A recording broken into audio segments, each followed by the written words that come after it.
आजची सायंकाळची कीर्तन सेवा माझ्याकडे आली, त्यासाठी शांतीब्रह्म एकनाथ महाराजांचा ज्ञानोबारायांच्या ज्ञानेश्वरीची ज्ञानोबारायांची महती सांगणारा अभंग निवडला. अभंग असा आहे. भाव धरून या वाची ज्ञानेश्वरी कृपा करी हरी तयावरी, सोमुखी आपण सांगेतो श्री विष्णू श्रीगीता हा प्रश्न अर्जुनेसी, तेची ज्ञानेश्वरी वाचे वदता साचे, भय कळी काळाचे नाही तया. सोमुखी आपण सांगेतो श्री विष्णू श्रीगीता हा प्रश्न अर्जुनेसी, एका जनार्दनी संशय सांडवणे दृढ धरी मने ज्ञानेश्वरी, सोमुखी आपण सांगेतो श्री विष्णू श्रीगीता हा प्रश्न अर्जुनेसी. असा 4 चरणाचा अभंग आहे. नाथ महाराज ज्ञानोबारायला आईवडील म्हणतात, स्वतः लेकरू समजतात स्वतःला. लेकराचा अभंग त्यांच्या अपेक्षेप्रमाणे सोडवला जावा यासाठी त्यांच्या आईवडिलाचं स्मरण करणं आवश्यक आहे असं मला वाटतं. ज्ञानाबाई माझी अनाथाची माय, एका जनार्दनी पाय वंदित असे. ज्ञानोबारायला आई म्हणतात नाथ महाराज, म्हणून आईचं स्मरण करतो आहे. श्रीगुरु सारिखा असता पाठी राखा, इतरांच्या लेखा कोण करी राजयाची कांता, काय भीक मागे मनाची आजोगी सिद्धी पावे, कल्पतरू तळवटी जो कोणी बैसला, काय वाणी त्याला सांगे जोजी, राजयाची कांता काय भीक मागे मनाची आजोगी सिद्धी पावे. पांडुरंगा करू प्रथम, पांडुरंगा करू प्रथम, पांडुरंगा करू प्रथम, पांडुरंगा करू प्रथम नमः. दुसरे चरण संतानिया, दुसरे चरण संतानिया, दुसरे चरण संतानिया, रांग करू प्रथम नमः. पांडु रांग करू प्रथम नमः. पांडु रांग करू प्रथम नमः.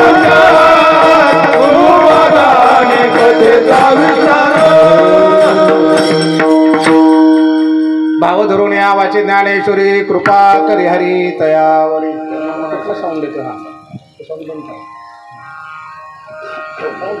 म्युझिक नको, पेटी पण नको, पेटी पण नको. भाव धरून या वाची ज्ञानेश्वरी कृपा करी हरी तयावरी, सोमुखे आपण सांगेतो श्री विष्णू श्रीगीता हा प्रश्न अर्जुनेसी, तेची ज्ञानेश्वरी वाचे वदता साचे, भय कळी काळाचे नाही तया. एका जनार्दनी संशय सांडवणे दृढ धरी मनी ज्ञानेश्वरी, सोमुखे आपण सांगेतो श्री विष्णू श्रीगीता हा प्रश्न अर्जुनेसी. 4 चरणाचा नाथ महाराज शांतीब्रह्म एकनाथ महाराजांचा अभंग आहे. आत्ताच आपल्या पोरांच्या परीक्षा संपल्यात. लेकरं घरी आईवडिलांना म्हणतात की पेपर फार सोपा गेला, पप्पा पेपर सोपा गेला, आई पेपर सोपा गेला, आणि मार्क कमी पडतात. का घडतं असं? कारण प्रश्नपत्रिकेतल्या प्रश्नातला काना मात्रा उकार व किंवा परंतु इनोटेड कामा प्रश्नार्थक उद्गारवाचक वाचतच नाही. मोठा मोठा प्रश्न वाचायचा, उत्तरं लिहायचे, मार्क कमी पडतात. जर बारीकीनं वाचलं असतं तर मार्क जास्त पडले असते. अगदी कीर्तनाच्या बाबतीमध्ये बऱ्याच वेळा असंच घडतं. 4 चरणाचा अभंग घ्यायचा, एखाद्या चरणावर बोलायचं, 2 तास गायनात घालायचे, 1 तास गायनामध्ये घालायचं, इकडे तिकडे झालं विठ्ठल जे जे विठ्ठल, आणि मग महाराजांनी सांगायचं की उरलेला अभंग पुढच्या वेळेस सोडू, म्हणजे पुढचं बुकिंग आताच करून टाकायचं. असं नाही होणार. आपण 4ही चरणातला शब्द सोडवणार आहोत. गायकांना विनंती आहे कमीत कमी प्रमाण द्यायचे, दिलेले प्रमाण सरळ द्यायचे आणि मूळ अभंगाला धरूनच द्यायचे. मी एखादं उदाहरण सांगत असताना त्या उदाहरणाला धरून प्रमाण नको आहे. भाव धरून या वाचे ज्ञानेश्वरी कृपा करी हरी तयावरी. एवढ्या लांबून संभाजीनगरहून तुमच्या गावाला कीर्तनाला जवळपास 350 किलोमीटर आणि 350 जाणं 700 किलोमीटर का आलो? त्याचं प्रमुख कारण आहे तुमच्या मोठ्या माणसांसाठी मी कमी आलो, पण तुमच्या लेकरांसाठी आलो नाही. फक्त लेकरांसाठी प्रामुख्याने. तुम्हाला आश्चर्य वाटेल की महाराज लेकरांसाठी का आले? लेकरांसाठी एवढ्यासाठी आलो. माझंच उदाहरण मी तुम्हाला सांगतो. 1987ला शिकत असताना मला एका विषयामध्ये चांगले मार्क पडले आणि तहसीलदार साहेबाच्या हस्ते मला एक पुस्तक भेट देण्यात आलं. 1987ला परीक्षेत, म्हणजे 1988च्या दरम्यान पुस्तक देण्यात आलं. आवाज जातो ना तिकडे बघा. विठ्ठल विठ्ठल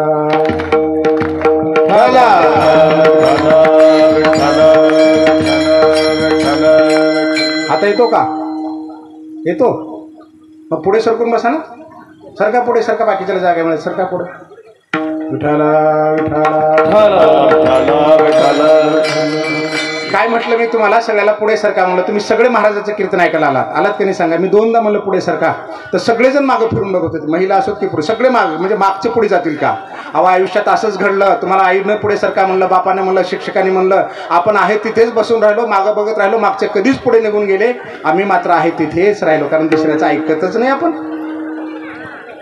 माझी ऐकावी विनंती ज्ञानदेवा श्रेष्ठ मूर्ती, वचन ऐका कमळापती माझी रंगाची विनंती. अरे संतांनी विनंती केली तर सुद्धा आपण ऐकत नाही. आहे तिथेच बसून राहिलो, सगळे मागचे पुढे निघून चालले. माझं ऐकत जा, विनंती आहे तुम्हाला. विठ्ठल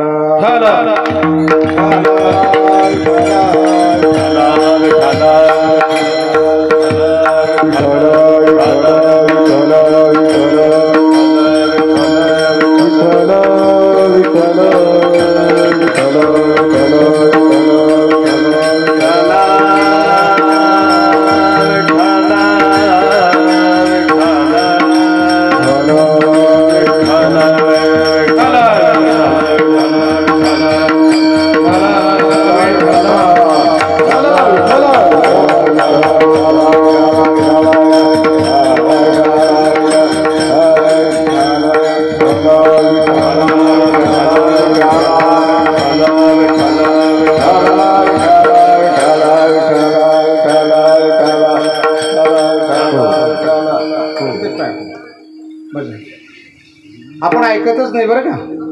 आता कीर्तनाला बरेच लोक आले, मंडपाच्या बाहेर काय 100 लोक आहेत तिकडे तिकडे फिरत असतात. लेकरं फिरतात, मोठी माणसं फिरत राहतात. आणि नामदेव महाराज म्हणतात, सर्वनाचे मिसे बैसावे ओणे साम्राज्य भुवने सुखे नांदे. श्रवण करण्यासाठी कीर्तन करायच्या समोर येऊन बसावं, कथा करायच्या समोर येऊन बसावं. पण आपण मोठ्यावर बसतो, घरावर बसतो, इकडे तिकडे बसतो, चलत राहतं असं वाटतं आपल्याला. किती वर्ष कीर्तनाचं तुमच्या सप्त्याचं हे? 42. आपण 40 धरू. 8 कीर्तन आहे दरवर्षी, बरोबर आहे. 8 चौक 32, 320 कीर्तन ऐकले तुम्ही. 320 कीर्तन ऐकले, बरोबर आहे. म्हणजे 320 महाराज, 640 तास आपण कीर्तन ऐकले. म्हणजे 100% तुमच्या गावामध्ये आता बांधाचं भांडण नसणार आहे, विहिरीच्या हिश्श्याचं भांडण नसणार आहे, शेतात जाण्याच्या रस्त्याचं भांडण नसणार आहे, त्या भावाभावात भांडण नसणार आहे. कारण 320 कीर्तन ऐकले ना आपण, बरोबर आहे ना? बोलू का त्याला, ठ्याला विचारू का? मग काय केलं हो 320 कीर्तनामध्ये? जर 320 कीर्तन असून घरातलं भांडण जर मिटत नसेल तर कशाला सप्ते करायचे सांगा ना मला. काय सांगणार बी काय सांगतो, ऐकणारे काय ऐकतच नाही ना आपण. चाला कमरेच्या खालच्या चालल्या, टिंगलटवाळे झाला, हसणं खेळणं झालं हा हा हा विठ्ठल. विनोदाचार्य नाव टाकतात पॉम्पलेटमध्ये आणि जगद्गुरु तुकोबाराय म्हणतात, आम्हा विनोद ते जगा मरण करती भाव वेन देखो विखी. आम्ही विनोद करणं म्हणजे जगाला मारणं आहे, तरी विनोदाचार्य पाहिजे आपल्याला. रामायण 7 दिवस चालतं, 7 दिवसात बी रामायण संपत नाही. रामाचं लग्न म्हणायचं, 2 तास त्या लग्नात सीताराम राम करून उड्या मारायच्या. राम लग्न झालं, पुरे झालं ना. राम जन्माला पुरे पालना करायचा, हलवायचा, तासभर त्याच्यात घालायचा. अरे रामानं काय केलं सांग ना. काल्याचं कीर्तन असं, कृष्णाने अशी गाडी काय विणी धरली, दाढी धरली, गाठ मारली केसाची, कापीता कापीना जळतं है नाचायचं सगळं. मग सांगा तुमच्या लेकराला एखाद्या बाईचं केस धर्म नाव, दुसऱ्याची दाढी धर्म नाव, काय होतं बघा. अरे म्हणजे आम्ही करू शकत नाही ते सांगायचं कशाला इथे? का 320 कीर्तन का सुधरत नाही आम्ही? कारण आम्ही करायचं ते सोडूनच देतो, दुसरंच सांगत राहतो. सगळ्याला माहिती आहे ना, कृष्णाच्या लीला सगळ्याला माहिती आहेत. पण ज्या लीला अशा लीला सांग की काहीतरी परिवर्तन झालं पाहिजे. माझ्या कीर्तनातून जर तुम्हाला काही घेऊन जाता नाही आलं तर मला अजिबात खेद वाटणार नाही. पण काहीतरी टाकून तरी जा. काय टाकून जा? ईर्ष्या, द्वेष, मत्सर, काम करू टाकून द्या आमच्या पदरामध्ये. माझ्या ज्ञानोबाराची इंद्रायणी एवढी पक्की आहे ना, त्याच्यात नेहमी टाकतो, बरोबर वाहून घेऊन जाईल. ते तरी टाकून जा, घेऊन जाता येत नाही. काहीच करत नाही आपण. एवढं चालू आहे सगळं, विचारच नाही. पोट्यावर बसायचं, मोबाईल काढायचा, कीर्तन आम्हाला ऐकवतं म्हणायचं. अरे एवढं सोपं आहे का बाबा? नाही ना सोपं. आता देईजो अवधान तुम्ही बोलविल्या मी बोलेन, जैसे चेष्टे सूत्राधीन दारुयंत. ज्ञानोबा म्हणतात की तुमच्याकडे बघून बोलतो मी, तुमच्याकडे बघून. म्हणजे तुमचे चेहरे आम्हाला दिसले पाहिजेत. वक्ता तो वक्ता नो हे श्रोते नवीन. म्हणजे कीर्तनाला येऊन सुद्धा समोर बसायची आमच्यामध्ये इच्छा नसते. माझी विनंती आहे तुम्हाला, कारण गेलेल्या आयुष्यातला कुठला क्षण परत येत नसतो. इथं जे जे घडलं सुरुवातीला सांगतो, म्हणजे तुमच्या मनातल्या शंका जातील, मग मी कीर्तनाला प्रारंभ करतो. तुमच्या लेकरांसाठी आलो हे पण मी तुम्हाला सांगितलं. का आलो लेकरांसाठी ते अगोदर उदाहरण सांगतो. 1987ला बऱ्यापैकी मार्क पडले आणि का तहसीलदार साहेबाच्या हस्ते मला 6 रुपयाचे पुस्तक भेट देण्यात आलं. तो तहसीलदार साहेब येत असताना तो रुबाब, तो गाडी, तो दिवा, सगळ्या गोष्टी पाहिल्या. असं रुबाबशीर येत होते. आमचे प्राचार्य सुद्धा त्यांना स्वीकारायला गेले, प्राध्यापक तर गेलेच गेले. असं वाकत झुकत त्यांना त्या वाजवत गाजत त्या व्यासपीठावर आणलं, त्यांच्या हस्ते पुस्तक दिलं. तो रुबाब पाहून मला असं वाटायचं की आपण तहसीलदारच झाला पाहिजे. माझा पक्का भाव बसला तहसीलदारच्या खुर्चीवर, आपण तहसीलदारच झालो पाहिजे. आणि तो 2 रुपयाचा फोटो ब्लॅक व्हाईट त्यांनी मला दिला. त्या फोटोग्राफर माझ्याकडे 2 रुपये पण नव्हते. रद्दी फिद्दी विकली. ते 40 वर्षाच्या वरचे त्यांनी आठवण करून मग काय गरिबी होती. तशी गरिबी आज कुठेच पाहायला मिळत नाही. इतकी बेकार गरिबी होती सगळी ती. तर त्या 2 रुपयाचा फोटो बघत सारखं तुम्हाला आठवायचं की तहसीलदार, आपण तहसीलदार झालं पाहिजे, तहसीलदार झालं पाहिजे. गेलं हैदराबादला कामानिमित्त गेलो, कंपनीमध्ये काम करू, 2-4 वर्ष निघून गेले, विसरूनच घेतलो. पण संभाजीनगरला माझ्या मित्राला भेटायला आलो तेव्हा कळालं की ह्या परीक्षा दिली की तहसीलदार होतो म्हणून. आणि त्या परीक्षा दिली. 1995ला निकाल आला आणि मला आदेश आला शासनाचे की आपण नांदेडला जाऊन रुजू व्हावं. नांदेडला रुजू होण्यासाठी मी तिथे गेलो. तर उदगीरला जे तहसीलदार साहेब होते ते प्रमोशनच डेप्टी कलेक्टर मग आरडीशीहून बसले होते आणि त्यांच्या हातावर मला रुजू व्हायचं होतं. तो बोर्ड पाहिला, ते नाव पाहिलं. मी पळत घरी गेलो आणि त्या जुन्या पेटीतला तो फोटो काढला. मी तिथे आलो. दुपारचा इंटरव्हल झाला होता. मध्ये गेलो. साहेबने काय रे बाबा काय पाहिजे तुला. तर म्हणलं सर असं मी आपला उदगीरला आपला सत्कार आपला. हां ठीक आहे. आता काय करतो तू. म्हणलं सर मी डेप्टी कलेक्टर झालो आणि तुमच्या हातावर रुजू व्हायला आलो. ते प्रमोशनला डेप्टी कलेक्टर झाले आणि मी डायरेक्ट डेप्टी कलेक्टर झालो. महाराष्ट्रामध्ये टॉपर आलो. नव्हे से काही नाही अवघड. त्या फोटोकडे, तहसीलदारच्या फोटोकडे बघता बघता मी डेप्टी कलेक्टर झालो आणि 2011ला IAS झालो. तुमच्या शब्दामध्ये आपण IAS म्हटलं की कलेक्टर म्हणता. तुमची लेकरं जर माझ्याकडे बघत डेप्टी कलेक्टरकडे बघत डायरेक्ट जर कलेक्टर झाले तर मला खरंच तुमच्या गावात याला कीर्तनालयाचा आनंद होईल. एवढ्यासाठी मी तुमच्या गावात. म्हणून आपली लेकरं जर बाहेर खेळत असतील ना त्यांना जवळ घेऊन बसा. हिंदी भाषिक लोक आपल्याही गावात असतील, आपलेच बांधव आहेत. ते एवढ्या लेकरांना 5 म्हणजे 5 प्रार्थना, 8 म्हणजे 8, 9 म्हणजे 9, 1.5 म्हणजे 1.5, 8 म्हणजे 8. त्या धर्मग्रंथातलं बरंच पाठ असतं. आमच्या लेकराला हरिपाठ येत नाही, 15 वाद्य येत नाही, गीतेचा हनुमान चालीसा येत नाही. चालेल मोठे येऊ नको तू कीर्तनाला, घरी बस अभ्यास कर, खेळायला जा, आम्हाला जाऊ दे शांततेनं. आणि काही महाराज लोक लेकरांना हे पुढे बसू नका, गर्दा कोण आहे, लेकरांना काढाय तुम्ही बाहेर. अरे मग कीर्तन कुणासाठी करायची. त्या पुढच्या पिढीला रामकृष्ण कळला पाहिजे ना, हरिपाठ कळला पाहिजे ना. काहीतरी कळूच देत नाही आम्ही, काही देणं घेणं नाही कोणाला. म्हणून आलो तुमच्या लेकरांसाठी. आणि मोठी माणसं जर कीर्तनात बोलली तर त्याचं पाप मोठ्या माणसांना लागतं. नाथ महाराजांचा अभंग कीर्तनामध्ये सांगण्यासुद्धा सुद्धा नाही, इतका अवघड शब्द त्यांनी वापरले. तुम्ही कीर्तनात बोलू नका. आणि लेकरं जर बोलत असतील तर त्याचं पाप मायबापाला लागतं. एक छोटीशी घटना तुम्हाला आठवण करून देतो. आपल्या महाराष्ट्रामध्ये एका ठिकाणी अपघात झाला मुलाकडून गाडीचा. सगळं तुम्ही पाहिलं, व्हायरल झालेलं चौकडं. शिक्षा कोणाला झाली. मायबापाला झाली. बरोबर आहे ना. जर कायदा असा आहे ना तर अध्यात्माचा कायदा त्याच्यापेक्षा अवघड आहे. तुम्ही जर बोलले तर तुम्हाला पाप लागेल, पण लेकरं बोलले तर तुम्हाला लागेल ना. आपले लेकरं सांभाळा. माझी विनंती आहे तुम्हाला. भाव धरून आवाचे ज्ञानेश्वरी कृपा करी हरी तयावरी. आल्यानंतर महाराज म्हणाले, महाराज म्हणजे जे कोणी असते ते नाही 5 वाजता म्हणले ना तुमचं कीर्तन, जास्तीत जास्त 5-10 मिनटं उशीर, जास्त होणार नाही, 5च मिनटं उशीर. म्हणजे 5 मिनटं तुमच्या हातात आहेत. काय भाग्यवंत आहात हो तुम्ही. 5 मिनटं तुमच्या हातात आहे. घडी घडी काळ वाट याचे पाहे, अजून किती आहे अवकाश. एक क्षण सुद्धा तो जाऊ शकत नाही, जाऊ देत नाही. तुकाराम आहे म्हणतात, क्षणक्षणाहाची करावा विचार, करावया पार भव सिंधू. ज्ञानोबा म्हणतात, रिकामार धगडे राहू नको. अर्धा क्षण सुद्धा रिकामा राहू नको. तुम्ही 5 मिनटं चलत राहतात. रस्त्याचे सिग्नल चालतात, कशावर चालतात, मिनिटावर का तासावर, सेकंदावर. अरे वा छान, माझ्यापेक्षा हुशार आहात तुम्ही. सेकंदावर चालतात. 2 सेकंद शिल्लक राहिले, गाडी पुढे काढा, फटकन शिट्टी वाजते, 1000 रुपये दंड. तुम्हाला साहेब 2च सेकंद शिल्लक राहिले होते ना. हे 2 सेकंदाचं महत्व आहे. ते पळत गेलात रेल्वे स्टेशनला, रेल्वेला अशी गाडी धरताय, तेवढ्यामध्ये गाडी सुटली, दुसऱ्याला 10 मिनिटांनी त्याची गाडी सुटली. अभिमानानं म्हणतो आपण, अरे माझी थोडक्यातच गेली, तुझी तर 10 मिनिटांहून गेली. अरे थोडक्यात गेली काय, 10 मिनिटांहून गेली काय, गेली. लक्षात आलं. तुमचं लेकरू 1 मार्कावरून नापास झालं काय, 10 मार्कावरून नापास झालं काय. नापास मोठेपणाने सांगू नका, 1च मार्कावरून गेलं. अरे गेलं, नापासच आहे ते. ज्ञानोबरांनी सांगितलं, जो रसनेंद्रियाचा अंकिला का निद्रेशी जीवे विकला, तो नाहीच येत म्हणे त्याला अधिकारी. ज्याला खाण्यापिण्यामध्ये, झोपण्यामध्ये, गप्पा मारण्यामध्ये आवड आहे तो अधिकारी होऊच शकत नाही. मग कसा कोण अधिकारी होतो. नित्यपाठ करी इंद्रायणी तिरी होय अधिकारी सर्वथा. नित्य पाठांतर करणारा, 1 मिनिट सुद्धा वाया जाऊ न देणारा.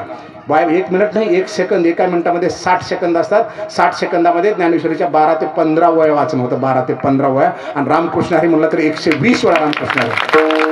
हे गप्पा चालल्या, कुठे रे श्याम्या, दिसलाच नाहीस. हे भजे खायला, ये चहा प्याला, निघाला मोटरसायकल घेऊन 10 रुपयाचे भजे खायला. अरे आयुष्यातला किती वेळ चालला वाया.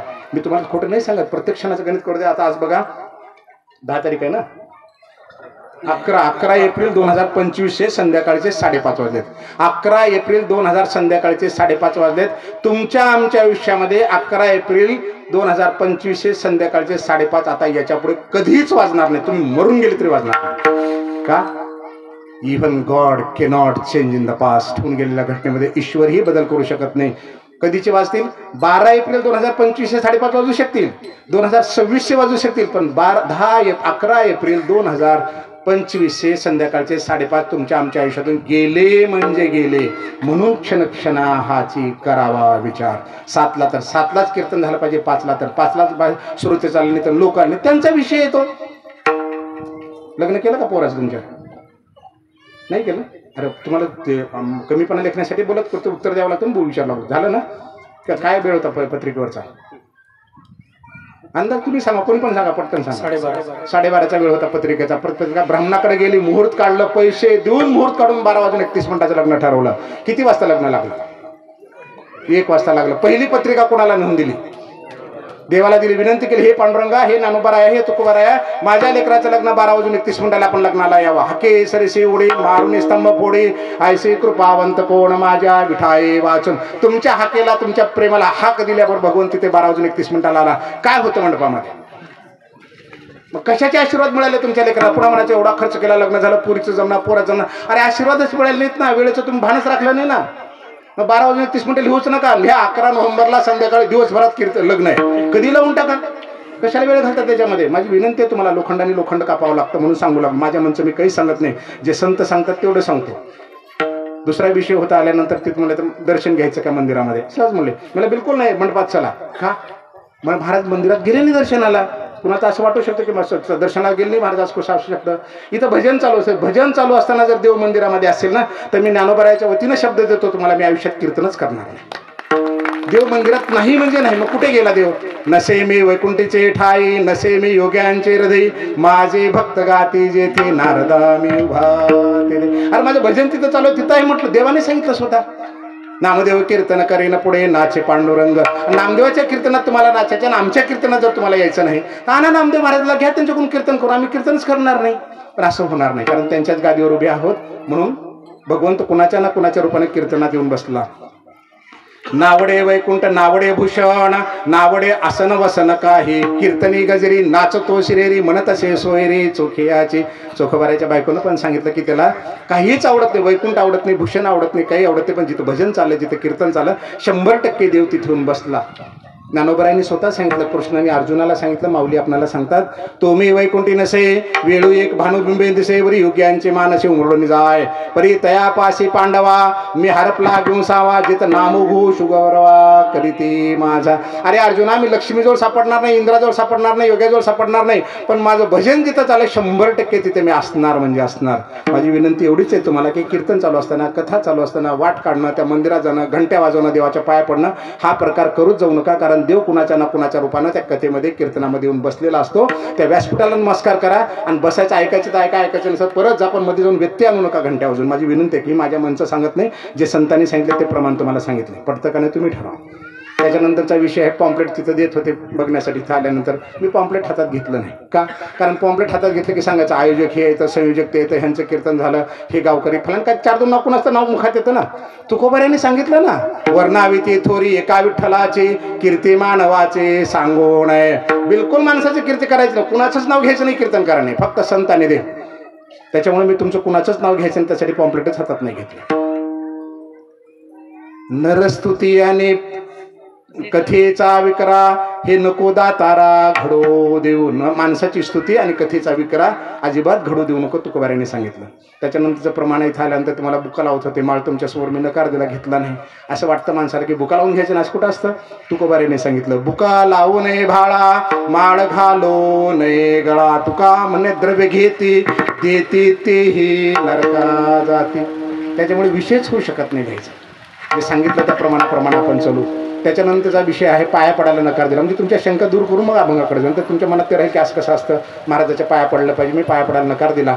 त्याचं कारण असं आहे, निवृत्ती महाराज वक्त्यांच्या ग्रंथामध्ये लिहिलेलं आहे, संत तेच सांगतात, जर ब्राह्मण वक्ता असेल तर त्याच्या पाया पडावं, त्यांना आशीर्वाद देण्याचा अधिकार आहे. महंत असेल तर त्याच्या पाया पडावं, त्याने अशा हात जोडून उभं राहायचं काम आहे. आणि वारकरी जर असेल, तुमच्या आमच्यासारखा जर वारकरी असेल पंढरीशी नाही कोणाभिमान, पाया पडे जन एकमेकांच्या पाया पडावं हा नियम आहे. कीर्तनकारांच्या पाया पडावं असं कुठेच वाचलेलं नाही, पण एकमेकांच्या पाया पडावं. आणि ज्ञानोबारायांनी सुद्धा सांगितलं, काय सांगितलं? पूज्यता डोळानं देखावी, स्वकीर्ती कानी ऐकावी, मी अमुकायशी नोहावी शेची लोका, ते तर सत्काराचे की गोठी की आदरेशी दिल बेटी मरणेशी साठी नमस्कारिता. माझ्या भक्त तोच होऊ शकतो ज्याला पूजा आदर सत्कार केलेला आवडत नाही, आणि कोणी जर पाया पडलं मरणेशी साठी नमस्कारिता, त्याला मरण यातना झाल्या पाहिजेत. म्हणून कीर्तन चालू असताना काय संपल्यानंतर कोणीही माझ्या पाया पडू नये. मला वाटतं तुमच्या शंका सगळ्या दूर झाल्या असतील आता.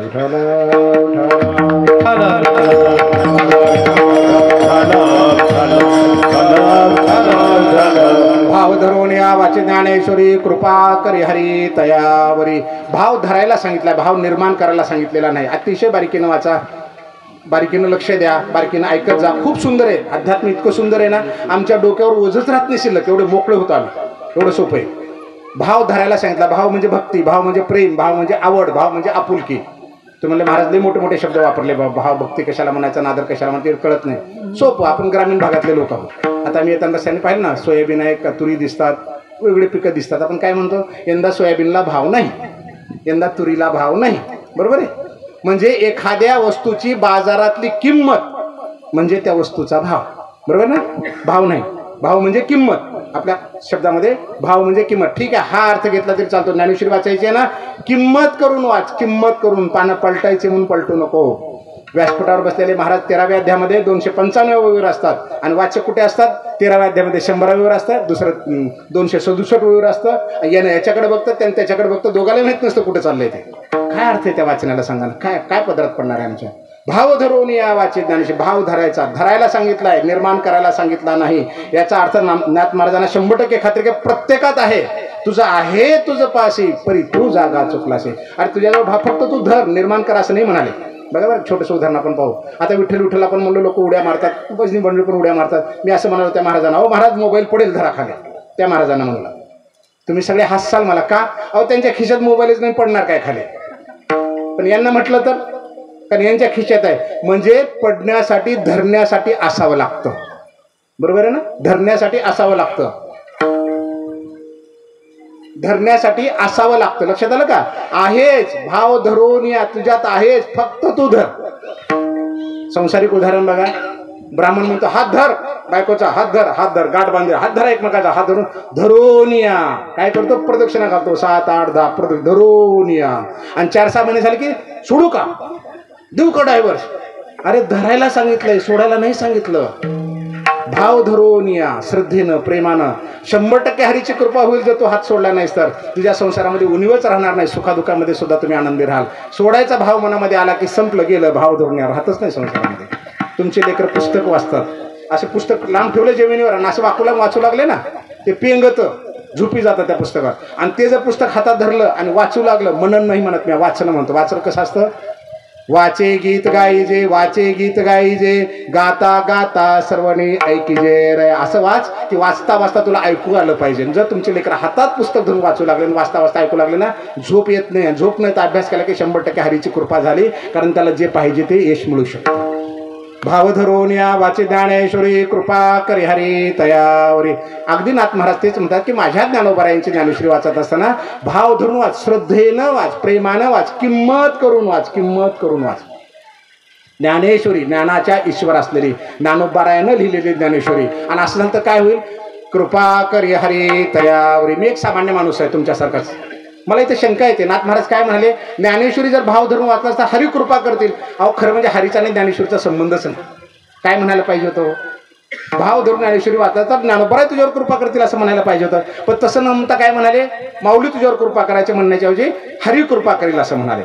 नाथ महाराज चुकीचा असूच शकत नाही, मीच कुठतरी कमी पडतोय. आपण दुसऱ्या चरणामध्ये गेल्यानंतर बघू की हरीचा आणि ज्ञानेश्वरीचा काही संबंध आहे का. पण उघडपणे जर पाहिला तर मला हरीचा ज्ञानेश्वरीचा संबंध दिसत नाही. काय म्हणायला पाहिजे होतं? हरीच्या ऐवजी माऊली तुझ्यावर कृपा करतील असं म्हणायला पाहिजे होतं असं मला वाटतं. भाव धरून या वाचे ज्ञानेश्वरी कृपा करी हरी तयावरी. ज्ञानेश्वरी वाचला तर हरी कृपा करेल. भाव हा अध्यात्माचा आधारस्तंभ आहे. पहिल्या चरणामध्ये भाव जर कळला तर बाकीचा चरणातला भाग सहज कळतो. भाव धरून वाच, हरी कृपा करते. मग भाव कशाला म्हणायचं? तानसेनचं एक उदाहरण आपल्याला माहिती आहे. तानसेन इतकं सुंदर गायचे राजाच्या दरबारामध्ये, प्रचंड. राजा खुश व्हायचा, अंग डोलायचे, मन डोलायचे, टाळ्या वाजायचे, लोक खुश व्हायचे. आणि एका दिवशी राजा उद्विग्न झाला आणि तानसेनला म्हणाला की तुझ्या ह्याच्यामध्ये मला असं शांत का वाटत नाही, फक्त आनंद वाटतो पण शांतता का लाभत नाही. तुझ्या गुरुला घेऊन ये, त्यांच्याकडनं आपण शिकू, तुझ्या गुरुला घेऊन ये. तानसेनाने सांगितलं माझे गुरु येऊच शकत नाहीत. काय येत नाहीत? माझे गुरु फक्त भगवंतासाठी गायन करतात, लोकांसाठी करत नाही. मग आपण त्यांच्याकडे जाऊ. चला राजेस, आपण त्यांच्याकडे जाऊ. राजाला घेऊन तानसेनचं नाव तुम्ही ऐकलं ना. तानसेन राजाला घेऊन तिथे गेले आणि पहाटे पहाटे हरिदास नावाचे त्यांचे गुरु प्रभू रामचंद्रासाठी गायन करत होते. आणि ते गायन ऐकता ऐकता राजाला झोप लागली. त्या झोपडीच्या बाहेर झोप लागली आणि जागे झाल्यानंतर राजाने विचारलं एवढा मोठा फरक काय? तुझ्याच गुरूंनी तुला शिकवलंय, ही सगळी विद्या तुला शिकवली, गायन तुला शिकवलं, तुझ्या गायनामध्ये झोप येत नाही, ह्यांच्या गायनामध्ये झोप काय येते? तानसेन कहे, तानसेन उत्तर देतोय. तानसेन काय म्हणतो? तानसेन कहे हम गाते हैं आस से तो कैसा भगवान. मी आशे न गातो काहीतरी मला मिळावं, मोठेपण मिळावं, पैसा मिळावा म्हणून. हम गाते हैं आस से तो कैसा भगवान, हरिदास गाते हैं भाव से तो समाधान ही समाधान. भावनेनं गायला, भाव धरून गायला. ज्या दिवशी आमचे कीर्तन प्रवचन गायन भाव धरून होतील ना, समाज 100% सुधारेल. काही अवघड नाही. नव्हे ऐसे काही नाही अवघड, नाही काही वाढ तो चोरी. मला टीका नाही करायची, पण संप्रदाय जे चालेल ते सांगतो. गायन प्रचंड असतं. गातो तेही नाही ठावे, तोंडवासी काही द्यावे. तुकाराम म्हणतात नुसतं गायन करतात, पैशासाठी गायन चाललं, पैशासाठी गायन चाललं, कारण भावच तिथे नाही. का रूप वैसा माझा अथिले पण का गाजा, एक भावना ही माझा तरी पाल्लाळते. अरे किती सुंदर आहे, सुंदर गायन आहे, प्रचंड मोठा अंग आहे. तुला कीर्तन करतो, रडवतो, लोकांना भावनिक करतो. रामायण महाभारत प्रचंड पाठांतर आहे, पण माझ्याबद्दलचा भाव नसेल तर ज्ञानोबाराय म्हणाले सगळं पाल्लाळ आहे, व्यर्थ आहे, व्यर्थ. का रूप वैसा माझा अथिले पण का गाजा, एक भावना ही माझा तरी पाल्लाळ. ते म्हणून माझी विनंती आहे तुम्हाला, जर कीर्तन प्रवचन करताना, काही घरात जाऊन पण अभ्यास करताना, हरिपाठ म्हणताना आमचा हरिपाठ एकाग्रतेनं व्हावा, भाव धरून व्हावा. जगता रावया हरिपाठ केला, रस हा भरिला संजीवनी, माऊली माऊली दयेचे सागर, केले उपकार जगावर. इतका सुंदर हरिपाठ आहे. आणि तो हरिपाठ घरात म्हणताना आम्ही काय म्हणतो, विष्णू जपा व्यर्थते. हे कोणतं आलं वाटतं बघ बरं, दारावर दूधवाला आला वाटतं बघ बरं, जपता पगार मग क्रियाने. पोराला डबा दिला नाही का अजून? अरे किती भोकं पाडता हो. 5 मिनिटात हरिपाठ होतो, पाडतो 5 मिनिटात भाव धरून 5 मिनिटं नाही, सगळी भोकं पडलेली इथं. विचारच येत नाही आमच्या मनामध्ये एकाग्रतेचा. भाव धरून या वाचे ज्ञानेश्वरी, कृपा करे हरी तयावरे विठाला.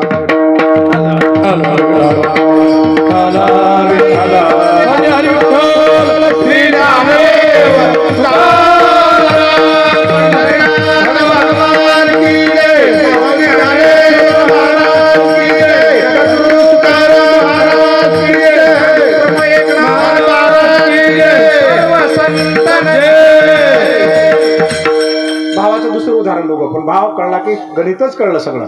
भाविवीन देव नकळे निसंदेह, गुरुविना अनुभव कैसा कळे. भाव बळे आकळे, येरवी नाकळे, करतळी आवळे तैसा हरे. भावनेचा भुकेला रे मुरारी, आवडीने भावे हरिनाम घेसे, तुझी चिंता त्याशी सर्व. फक्त भाव, फक्त भाव, फक्त भाव. तुमच्या लेकरांना पुस्तकं लिहायचे नाहीत. 200 पानाचं पुस्तक, 300 पानाचं, 400 पानाचं पुस्तक, फक्त त्यानं भाव धरून श्रद्धेनं किंमत करून वाचा. पुस्तकं लिहायचे नाहीत.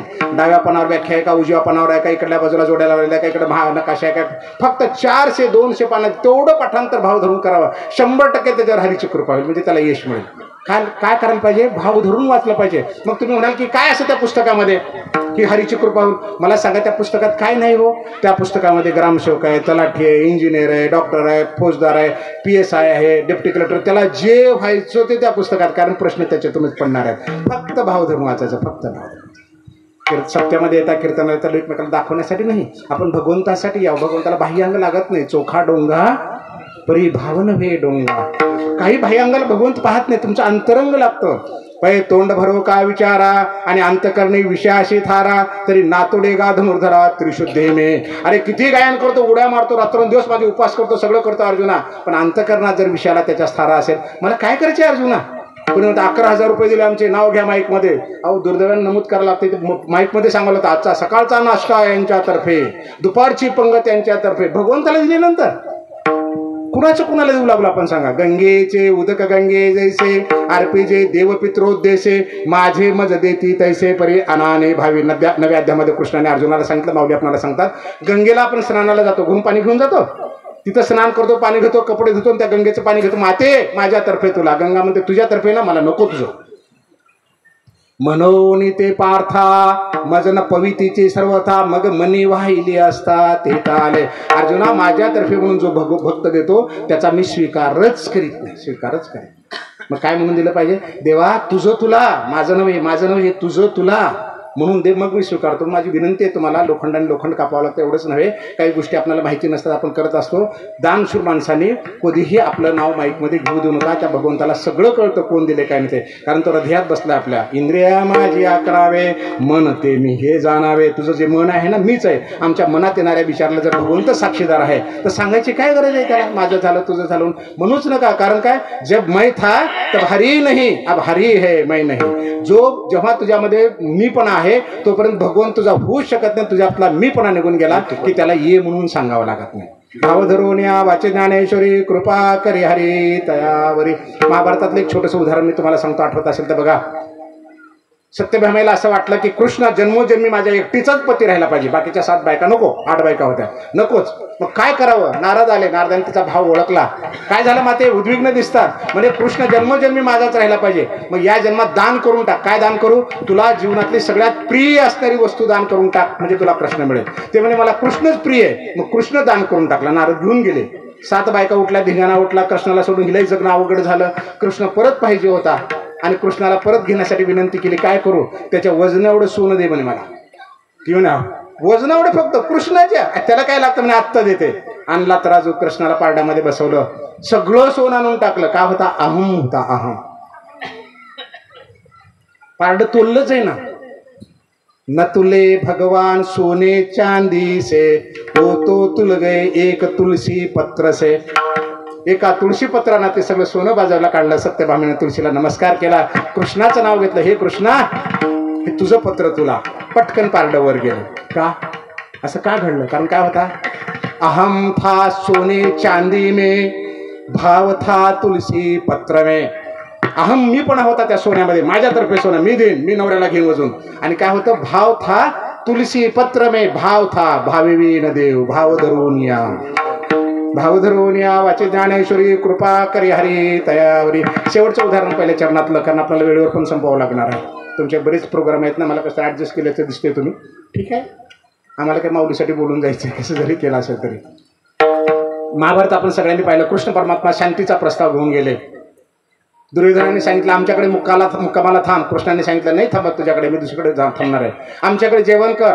कृष्णाने स्पष्ट सांगितलं फडक्याचं अन्न 2च परिस्थितीमध्ये घ्यावं. पहिलं, जर कुठलंच मिळत नसेल तर ज्याचं मिळेल त्याचं खावं, कारण ह्या देहाला जगवायचं आहे. आणि दुसरी परिस्थिती, जर समोरच्याचा भाव असेल तरच खावं, अन्यथा नको, तुझा भाव माझ्यावर नाही, त्यामुळे मी तुझं खाणार नाही. कृष्ण कुठे गेले, विदुराच्या घरी गेले. विदुर पत्नी घरी होती. 14 भुवनाचा मालकाला रात्रंदिवस कृष्ण कृष्ण, दुसरा भावच नव्हता. वेडी झाली, कृष्णाला बघून वेडी झाली. कुठं बसवून काय करावं कळेना. कृष्ण घरामध्ये बसले. कृष्णाने सांगितलं माते मला फार भूक लागले. ते म्हणे आत्ता काहीतरी बनवते. बनवू नको म्हणे, शिंक्यावरच्या केळी काढून दे. केळी काढले, टरफल कृष्णाला देत होते आणि गाभा फेकून देत होते. आणि कृष्ण टरफल भगवंता आनंदाने खात होते, कारण ती भाव विसरून गेली होती. फक्त कृष्ण, त्याच्या तिला दुसरं काही दिसत नव्हतं. मी विदुराने हे पण विसरून गेले होते आणि टरफल आनंदाने खाऊ लागले. अरे वा किती छान आहे, वा किती छान आहे. तुम्ही ऐकलं असेल व्यासपीठावर, त्याच्याकडे मी खोलात जात नाही. विदुर आले. विदुर काय म्हणे, अगं तुला कळतं का, टरफल देतेस खायला, गाभा फेकते. मग ती भानावर आली. आता भाव कमी झाला. आता गाभा दिला, केळाचा गाभा दिला. कृष्ण गाभा खाताना काय म्हणाले, टरफलात जो गोडवा होता तो गाभ्यामध्ये नाही. फेक रही गुदे के लेके, गुदे म्हणजे गाभा, फेक रही गुदे के लेके, विदुरानी देती है छिलके, छिलके म्हणजे टरफल. भगवान नहीं देखते रुखे सुखे, वो तो है भाव के ही बुके. तुम्ही म्हणाल असं कसं होऊ शकतं, केळातला टरफलातला फरक पडतं, असं कसं होऊ शकतं का. आता एवढ्या माता भगिनी जमल्यात ना, तुम्हालाच प्रश्न विचारतो, होऊ शकतं आणि मला सांगा. तुमच्या घरला पहिल्यांदा जावई आला, लग्न झाल्यानंतर जावई पहिल्यांदा आला. आता मला पुढचे चेहरे दिसतात, तुम्ही हसले बाबा 4-5 जणी, म्हणजे माझ्या प्रश्नाचं उत्तर मला मिळालं. पहिल्यांदा जावई घरला आला, काय काय खायला केला असेल, 25 वर्षात नवऱ्याला केलं नसेल एवढे पदार्थ त्यांना खायला केले, तेलकट असेल, आंबट असेल, सगळे केले. आणि बाहेरच्या खोलीमध्ये आम्ही जेवायला वाटलं, हे घ्या ते घ्या.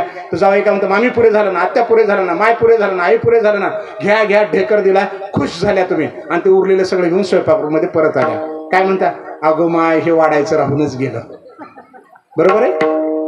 एका नाशवंत देहाला खाऊ घालताना जर तुम्हाला विसर पडू शकतो, तो तर 14 गुणाचा मालक आहे. त्याला खाऊ घालताना बिदुरांना विसर पडला नसेल कशावरून. लक्षात आलं. कारण तो भाव आहे. जावयाच्या प्रती तुमचा जो भाव प्रकट झाला होता, त्या भावात तुम्ही एक पदार्थ खाऊ घालायचा विसरून गेलात. तसं ते टरफल होतं का गाभा कळत नव्हतं. एवढा भाव भगवंताला पाहिजे. मग बघा, मग काय, हिरवी तरी माझ्या भक्ता आणि संसाराची चिंता काय, समर्थाची कांता पुराण मागे. अरे मी आहे ना सांभाळ करायला, माझ्या भक्ताचा सांभाळ करायला. एवढा भाव त्याच्यामध्ये प्रगट व्हावा. आणि भगवंताला फक्त भाव लागतो. त्यांनी स्वतः सांगितलं भगवंताने अर्जुनाला, अर्जुना आम्हाई वाडे कोडे अखंड बोलो आवडे परी काय की जन जोडे पुसिले ऐसे आजी मनोर्था असे फळ तू जोडला असे केवळ जे तोंड भरून ने खेळा आला असे पुसो. अर्जुना मला सुद्धा प्रेमानं बोलणारा भावनेनं बोलणारा भक्त लागतो रे, खूप आवडतो. पण काय करू, मला असा भक्तच मिळत नाही. आज माझं भाग्य थोर. कृष्ण म्हणतायत माझं भाग्य थोर की आज तू मला मिळालास. म्हणजे एवढे हजारो भक्त जातो ना, पण लाखो दिंडी तिकडे तिकडं, कदाचितच भगवंताला एखादा भक्त मिळत असेल. कारण तो 100% भावपूर्ण झालेला असतो. आणि हा भाव नाथ महाराज पहिल्या चरणामध्ये सांगतात.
ज्ञानेश्वरी भाव धरून वाचता हरी कृपा करतील. आपल्या वाट्याला आलं कुठलंही कर्म ज्ञानेश्वरी, कुठलंही कर्म, रोजगार हे प्रामाणिकपणे भाव धरून रोजगार कर. शेती करतोस, रोजगार शेती सुद्धा भाव धरून कर. भाव धरून शेती करणारा, श्रद्धेनं शेती करणारा 2 एकरमध्ये 20 लाख कमवू शकतो. आणि भाव धरून न करणारा 20 एकरमध्ये 2 लाख काढत नाही. आपण रोजची उदाहरणं पाहतो. काही कर, तुझ्या वाट्याला अभ्यासाला भाव धरून कर, कीर्तन करायचं, गायन करायचं, श्रोता आहेस, जे काही करायचे, स्वयंपाक सुद्धा भाव धरून कर. आम्ही लई पक्के माणसावर का उभे राहिलेले. तुमच्या जर नवऱ्यानं आम्हाला घरला बोलवलं ना चहा पाण्याला चला, तर भांड पडलेला आवाज आम्हाला कळतो ना आपटलेला पण कळतो. पडलं चुकून पडलं असेल, आपटलं की कळतो की यांचा भावच नाही. मग करपत खर्च काय ते चुकतं, तेलकट होतं. काहीही करा, वाट्याला कुठलंच कर्म चुकीचं नाही. प्रामाणिकपणे सत्य कर्म करायचे आणि भाव धरून करायचे. भाव धरून केले की हरीची कृपा होते, आनंद मिळतो. चोखोबाऱ्याच्या झोपडीमध्ये सुद्धा आनंद आहे आणि 50-50 इमारतीमध्ये आनंद नाही. ही वस्तुस्थिती जीवनातले. कारण काय, आम्ही भावच धरत नाही. मनुष्य द्या किमान स्वतःच्या प्रती तर भाव धरा. स्वतःच्या प्रती ज्या माणसाला स्वतःवर प्रेम करता येतं, ज्या माणसाला स्वतःवर भाव धरता येतो, तोच माणूस इतरावर प्रेम करू शकतो. ज्या माणसाला स्वतःवर प्रेम करता येत नाही, भाव म्हणजे प्रेम, ज्या माणसाला स्वतःवर प्रेम करता येत नाही तो इतरावर प्रेम करूच शकत नाही. म्हणून सुरुवात आपल्यापासून करायची.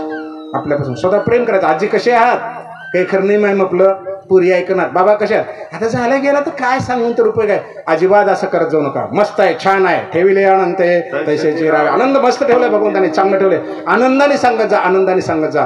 कारण मनुष्य देह मागून मिळत नाही. इहलोकीचा हा देह देव इच्छिता ते पाय, धन्य आम्ही जन्मालो दास विठोबाचे झालो. स्वर्गीचे अमर इच्छिता ते देवा, मृत्यूलोकी भावा जन्म. स्वर्गातले 33 कोटी भगवंताकडे जातात, मृत्यूलोकामध्ये पाठवतात. इथे येऊ, नारायणाचं नाव घेऊ, आनंद घेऊ. आणि मृत्यूलोकात आलेलं तुमच्या आमच्यातलं काय म्हणतं, मेलेलं बरं. रोज पेपर काढून बघा, 2-4 आत्महत्या येतात. अरे देहच कळला नाही त्याला. भाव धर, भाव धर, आनंदाने धर. अत्यंत भाग्यवंत होता. पण आमचं तोंड एवढं मोठं आहे, एवढं हत्तीचं आमच्या 10 पट मोठं आहे, पण ते रामकृष्ण हरी नाही म्हणू शकत, आम्हीच म्हणू शकतो. आमचे हात हत्तीच्या तुलनेमध्ये बारीक आहेत, खूप लहान, पण आम्ही नमस्कार म्हणू शकतो, टाळ्या वाजू शकतो. हत्तीचे नाही वाजू शकत, वाघाचे नाही वाजू शकत. एवढा सुंदर देह म्हणून याच्यावर प्रेम करायचं, याच्यावर भाव धरायचा. भाव धरून या वाचे ज्ञानेश्वरी कृपा करी हरी तयावरी. आणि नाथ महाराज असं म्हणाले की ही जी ज्ञानेश्वरी सांगायची, ही जी गीता आहे ना, स्वतःच्या मुखातून बघून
आपण सांगतो श्री विष्णू श्री गीता हा प्रश्न अर्जुनेसी.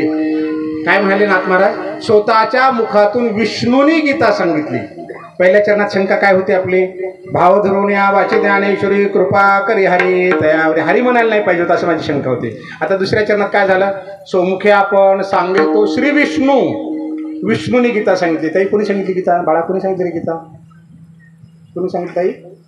कृष्णाने सांगितली. तर नाथ महाराज विष्णूने सांगितले म्हणाले. म्हणजे पहिल्या चरणात हरी आलं, दुसऱ्या चरणामध्ये विष्णू आलं. म्हणजे माझी शंका पहिल्या चरणात होत्या, दुसऱ्या चरणामध्ये पुन्हा शंका वाढली. कारण ज्ञानेश्वरीचा हरीचा संबंध नाही, विष्णूचा आणि गीतेचा संबंध नाही. पण नाथ महाराज तर असं म्हणाले. सोमुखे आपण सांगितो श्री विष्णू श्री गीता हा प्रश्न अर्जुन. स्वतःच्या मुखातून सांगितली. स्वतःच्या मुखातूनच का सांगितली? एक छोटंसं उदाहरण आपण बघू. या बाबांना 2 एकर शेत घ्यायच्या माऊलींना. असं उदाहरण चालतं ना घेतलं तर? 2 एकर शेत घ्यायचं आहे. प्रचंड पैसा चालला आजकाल, किमती वाढलेल्या येतात. घेतलं शेत, मग पुरी तर भांडायला निघतात, सुना तर निघतात, पोरं तर निघतात, बायको तर नवरा तर कोणतं भांडतं. 15-20 वर्ष भांडणं चालतात, पैसा अडकून पडतो, शेती ताब्यात मिळत नाही. बरोबर आहे. म्हणून घाबरून काय केली? 7-12 आमच्या मृदंगाचार्य महाराजाला येऊन दाखवले. महाराज जरा बघावर काही लपड आहे का ह्याच्यामध्ये? मृदंगाचार्यांनी सांगितलं हो घेऊन टाका, काही लपडं नाही. शंका गेली का हो तुमची? नाही गेली. आमच्या गायनाचार्याला येऊन दाखवलं, त्यांनी सांगितलं घेऊन टाका, गेली का शंका? नाही. कीर्तनकाराला येऊन दाखवलं, त्यांनी सांगितलं घेऊन टाका, गेली का शंका? रामाचार्यांनी सांगितलं व्यासपीठावर घेऊन टाका, गेली का शंका? आणि तुमच्या गावात तलाठी भेटला आणि तलाठ्याला नेऊन दाखवली 7-12. आणि त्याला विचारलं तलाठ्याला काय करावं? तलाठ्याने सांगितलं घेऊन टाका, काही लपडं नाही. आता गेली का? गेली. पण ते सांगितलं तर मृदंगाचार्याने, गायनाचार्याने ते सांगितलं, कीर्तनकाराने ते सांगितलं, रामाचार्याने ते सांगितलं, काही लपडं नाही घ्या. का बरं शंका होती? कारण यांना पक्की खायचं आहे. मृदंगाचार्याने बोल सांगावेत मृदंगाचे, गायनाचार्याने गायनाचं अंग सांगावं, कीर्तनकाराने कीर्तना सांगावं, रामायणात काय रामाचार्याने सांगावं. आणि तलाट्याचा अधिकार काय आहे? 7-12च्या बाबतीमध्ये सोमुखे, 4 मुख वेगवेगळे येतात, पण त्याच मुखाला अधिकार आहे. त्याच मुखातून ज्ञानेश्वरीने गीता पडले. सोमुखे आपण सांगतो श्री विष्णू. लक्षात आलं का? स्वतःच्या मुखातून. आता कोणी सांगितलं पाहिजे? ह्या अभंग जर बरोबर करायचा असेल तर आपल्याला बारीकीनं काय बघितलं पाहिजे? हरी, ज्ञानेश्वर, विष्णू आणि कृष्ण चौघ एक असली पाहिजे. बरोबर आहे ना? चौघ एक असली पाहिजे. आणि कोणी सांगितलं पाहिजे? ज्याच्या मुखाला किंमत आहे त्याने सांगितलं पाहिजे. तुमच्या आमच्या सामान्य माणसानं सांगून चालणार नाही. कुणाच्या मुखाला किंमत आहे? जिच्यासोबत गौऱ्या वेचल्या, जिच्या डोक्यातल्या वेली काय म्हणतात त्याला वेली केली, त्या बुवा मारल्या, कपडे धुतले, उष्ट खाल्लं, धरीला पंढरीचा चोर गळा बांधून या. 14 भुवनाच्या मालकाला चोर म्हणते. काय ताकद असेल? आणि त्या मातेनं सांगितलं महाविष्णूचा अवतार सखा माझा ज्ञानेश्वर. ज्ञानोबा कोण आहेत? महाविष्णूचा अवतार आहेत. सोमुखे, त्या मुखातून पडला. शांती ब्रह्म एकनाथ महाराज काय म्हणे? श्री विष्णूचा अवतार स्वामी माझा ज्ञानेश्वर. नाथ महाराजांच्या घरामध्ये साक्षात भगवंतांनी स्वयंपाक केला, पाणी भरलं, झाड लूट केली. त्या नाथ महाराजांनी सांगितलं की ज्ञानोबा कोण आहेत? विष्णूचा अवतार आहे. 2 आपल्याला प्रमाण मिळाले. भात शिजला का हे काही मुठभर घेऊन बघायची गरज नाही. 4-2 शिटं उचलले की कळतं की भात शिजला का नाही ते. बरोबर आहे. सेना महाराज ज्यांच्या वतीनं राजाची दाढी केली, अंगाला मालिश केलं देवाने, ते सेना महाराज म्हणाले. काय म्हणाले? विष्णूचा अवतार सखा माझा ज्ञानेश्वर. ज्ञानेश्वराच्या चरणी सेनाला लोटांगणी. सेना महाराजांनी सांगितलं महाविष्णूचा अवतार आहे. चोखोबाऱ्यांनी सांगितलं, ज्यांच्या झोपडीमध्ये भगवंताने दहीभात खाल्ला, चोखोबाऱ्याच्या गालावर म्हणलं तर पांडुरंगाचा गाल फुगला. काय अधिकार असेल चोखोबाऱ्यांचा? मेल्यानंतर हाडातून उठ्ठल उठ्ठल निघत होतं, एवढी ताकद चोखोबाऱ्यांच्या. म्हणून पांडुरंगाच्या दारामध्ये त्यांची समाधी. त्या चोखोबाऱ्यांनी सांगितलं, महाविष्णूचा अवतार प्राणसखा ज्ञानेश्वर आयशा शंताच्या चरणी चोखा घालितो लोळणी. महाविष्णूचा अवतार आहे. रोज आपण आरती करतो ज्ञानोबाऱ्यांची. काय म्हणतो? लोपले ज्ञान जगी हित नेणती कोणी, अवतार पांडुरंग नाव ठेविले ज्ञानी. पांडुरंगाचा अवतार म्हणजे हरीचा अवतार. माऊली मला वाटतं पुरे झाले. अहो साक्षात भगवंताने सांगितलं, पांडुरंगाने सांगितलं. काय सांगितलं? देव म्हणे नाम्या पाहे ज्ञानदेव मीच आहे. अरे नामा ज्ञानदेव आहे ना, मी आहे ना. लक्षात आलं का? द्वारकेची जगजेटी आले पंढरपुरा पुंडलिकाचे भेटी. द्वारकेहून पंढरपूरला आला आणि कमरेवर हात देऊन उभा राहिला. आणि नंतर लक्षात आलं की आपलं गणित बिघडलंय, आपण लोकांना बोलत नाही, काही करत नाही. मग आता काय करावं? मग सोडलं तिथलं मन, तिथं जागेवर ते उभे राहिले. अर्जुना संकट पडता जडभारी, कथा सांगे हरी कुरुक्षेत्री. आणि तोच अवतार धरी अलंकापुरी ज्ञानाबाई सुंदरी तारावया. ज्या कृष्णाने गीता सांगितली त्या कृष्णाने पंढरपूरला अवतार घेतला आणि अलंकापुरी म्हणजे आळंदीमध्ये ज्ञानाबाई म्हणजे ज्ञानेश्वरी तारण करण्यासाठी अवतार घेतला. म्हणजेच महाविष्णूचा अवतार. मला वाटतं एवढे प्रमाण पुरे. म्हणजे पहिल्या चरणातला हरी, ज्ञानेश्वर, ज्ञानेश्वरी किंवा विष्णू, कृष्ण हे सगळे एक आहेत. म्हणून पहिल्या चरणात हरी आलं, दुसऱ्या चरणामध्ये विष्णू आलं. प्रमाण बरोबर आहे. आता गीतेचा आणि ज्ञानेश्वरीचा काहीतरी संबंध असला पाहिजे. अभंग धड गीतेवर पण नाही, ज्ञानेश्वरीवर पण नाही. पहिल्या चरणामध्ये ज्ञानेश्वरीवर बोलतात आणि दुसऱ्या चरणामध्ये गीता आली. असं का घडलं असेल? गीता अलंकार नामज्ञानेश्वरी ब्रह्मानंद लहरी प्रगट केली. गीतेचा अलंकार आहे. वारकऱ्याचा अलंकार काय असतो? तुळशीमाळ. छान. स्त्रीचा अलंकार मंगळसूत्र. आईचा अलंकार लेकरू. हा छान, जोरात सांगा जाणार, बारीकीने कशाचं? लेकरू. आईचा अलंकार लेकरू. बरोबर आहे. आईचा अलंकार लेकरू. गीता अलंकार नामज्ञानेश्वरी. गीतेचा अलंकार काय आहे? ज्ञानेश्वरी. गीता आई आहे. पहिल्या चरणामध्ये लेकरू आला. तर बघा बरं का गंमत म्हणून तुम्हाला सांगतात, इथे एक लेकरू बसलंय. हे लेकरू एकटा आले का कीर्तनाला? पक्क बघायचा का प्रयोग करून आपण? त्याला उभं करू, त्याची गालगुशी घेऊ, त्याच्या गालावर मारू, त्याला चिमटा घेऊ. काय होईल सांगा बरं? कोणतर उसळल. कोण हो? आई. म्हणजे लेकरू एकटा आलंच नाही, आई आली आहे. त्या लेकराला हात लावलं की आई आहेच. जगाच्या पाठीवर ज्ञानेश्वरी अशी आहे का ज्याच्यामध्ये गीता नाही? एखादी ज्ञानेश्वरी सापडेल का? एखादं लेकरू असं सापडेल का ज्याची आई आली नाही? नाही ना. अशी एखादी ज्ञानेश्वरी सापडेल का ज्याच्यामध्ये गीता नाही? सापडूच शकत नाही. कारण ज्ञानेश्वरी म्हणलं की गीता आहे. 700 श्लोक ज्ञानेश्वरीमध्ये आहेच. लेकरू म्हणलं की आई आहे. म्हणजे लेकराचं कौतुक केलं की आई आपोआप आलीच. पहिल्या चरणात काय आलं? भावधरोनिया वाचे ज्ञानेश्वरी. लेकरू आलं. लेकरू. आई दुसऱ्या चरणात आली. मी जालन्याला जिल्हा पुरवठाधिकारी होतो, डेप्टी कलेक्टर असताना त्या पदामध्ये. संध्याकाळी 7 वाजता घरी आलो.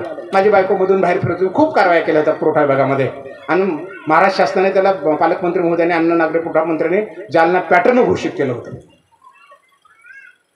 7 वाजता घरी आलो. माझी बायको मधून बाहेर फिरत होती. मी आल्यावर मला म्हणे, साहेब एक छोटंसं काम आहे, काम करसाल का? अगं नोकरी तुझ्यासाठी करतो ना, सांग काय काम आहे? ते म्हणे, तो का त्या झाडाखाली एक माणूस उभा राहिलाय, गरीब माणूस दिसतोय, काहीतरी काम आहे वाटतं, काही मदत करता आली तर बघा. तिला काम पण माहीत नव्हतं, काही मदत करता आली तर बघा. मी पाहिलं. अरे म्हणलं, तो तर अवघड माणूस आहे, त्याच्यावर कारवाई करायची आहे. पण तू कशी काय बोललीस? का तुला माहिती आहे मी तुझं काय ऐकत नाही, आतापर्यंत कधीच बोलली नसेल, कसं काय बोललीस? आणि ऐकून मी काही नियमाच्या बाहेर जाणार माणूस नाही, कशी काय बोललीस? नाही म्हणजे काय झालं, आपले दोन्ही लेकर बाहेर खेळत होते. तो आला लेकराला काय मला बघितलं. मी विचारलं, कोण आहे हो तुम्ही? तर मग सांगितलं की मॅडम तुमचे लेकर फार हुशार आहेत, तुमचे साहेब प्रमोशन न कलेक्टर होतील, तुमचे लेकर डायरेक्ट कलेक्टर होतील, एवढे हुशार आहेत, असं आहे तसं. फार कौतुक केलं लेकरांचं. त्यामुळे मला वाटलं की माणूस चांगला दिसतो, काही मदत करायची असेल तर करा, असं मला वाटलं. आत्ता माझ्या लक्षात आलं, मला जे बोलत होती ती माझी बायको नव्हती. कोण होतं? वा छान, जोरात सांगा. कोण होतं? लेकरांची आई होती. मी नाही कुठल्याच प्रश्नाचं उत्तर देत बरं का, कारण माझ्या मनचं सांगत नाही. एक राजा असा होता आणि त्यानं पोपट धरला आणि त्यानं तसं केलं, हे असलं काही सांगत नाही मी. जे संसारातलं ते सांगून जातो तुम्हाला, कारण तुझं आहे तुझं पास. आता बघा कीर्तनात ह्याच्यात त्याच्यात कथेमध्ये एक राजा होता, ते पोपट धरला, ते पोपट असा म्हणला, त्याने मुंगी धरली, ती उपाशी होती, डब्बीत ठेवली, साखर खाल्ली, फलानं झालं. काय कल्पना करून कुठल्या गोष्टी सांगायच्या सांगा ना आपल्याला. झाले ते काय दिवस निघून गेले. कलियुग, आता विज्ञान युगामध्ये फार पुढे गेलो आपण. एकमेकातले भरपूर सांगता येतात. कलीच होता आपण सगळे, कलियुगच भरले सगळं. त्याच्यातलं सांगू शकतो ना आपण. काय म्हणाले ते? आई. लेकरांची आई बोलत होती, तो माणूस किती हुशार आहे बघा. आईचं कौतुक नाही केलं, कुणाचं कौतुक केलं? त्या लेकराचं कौतुक केलं. लेकराचं कौतुक केलं की आई खुश होते. नाथ महाराजांनी अगदी तेच केलं. पहिल्या चरणामध्ये भाव धरून या वाची ज्ञानेश्वरी. लेकराचं कौतुक केलं, कारण नाथ महाराजांना माहिती आहे गीता नंतर घेतली तरी चालते. लेकराचं कौतुक केलं की आई खुश होते. म्हणून दुसऱ्या चरणामध्ये स्वमुखे आपण सांगेतो श्री विष्णू श्री गीता हा प्रश्न अर्जुनाशी दुसऱ्या चरणामध्ये गीता आली. लक्षात आलं का? विठ्ठल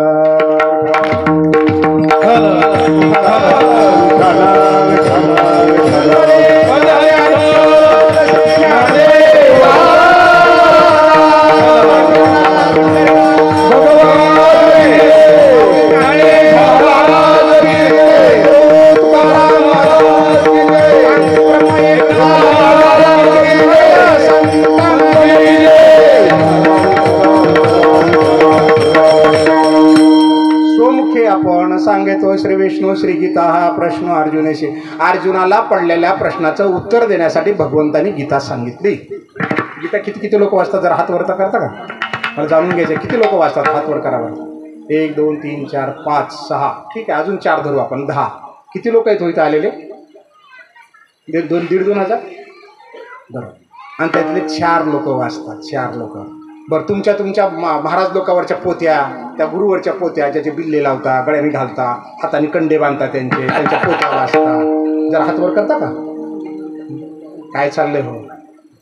अहो, जगाच्या पाठीवर एकमेव गीता ग्रंथ असा आहे, एकमेव गीता ग्रंथ असा आहे जो भगवंताच्या मुखातून शब्द पडलेला भगवंताचा.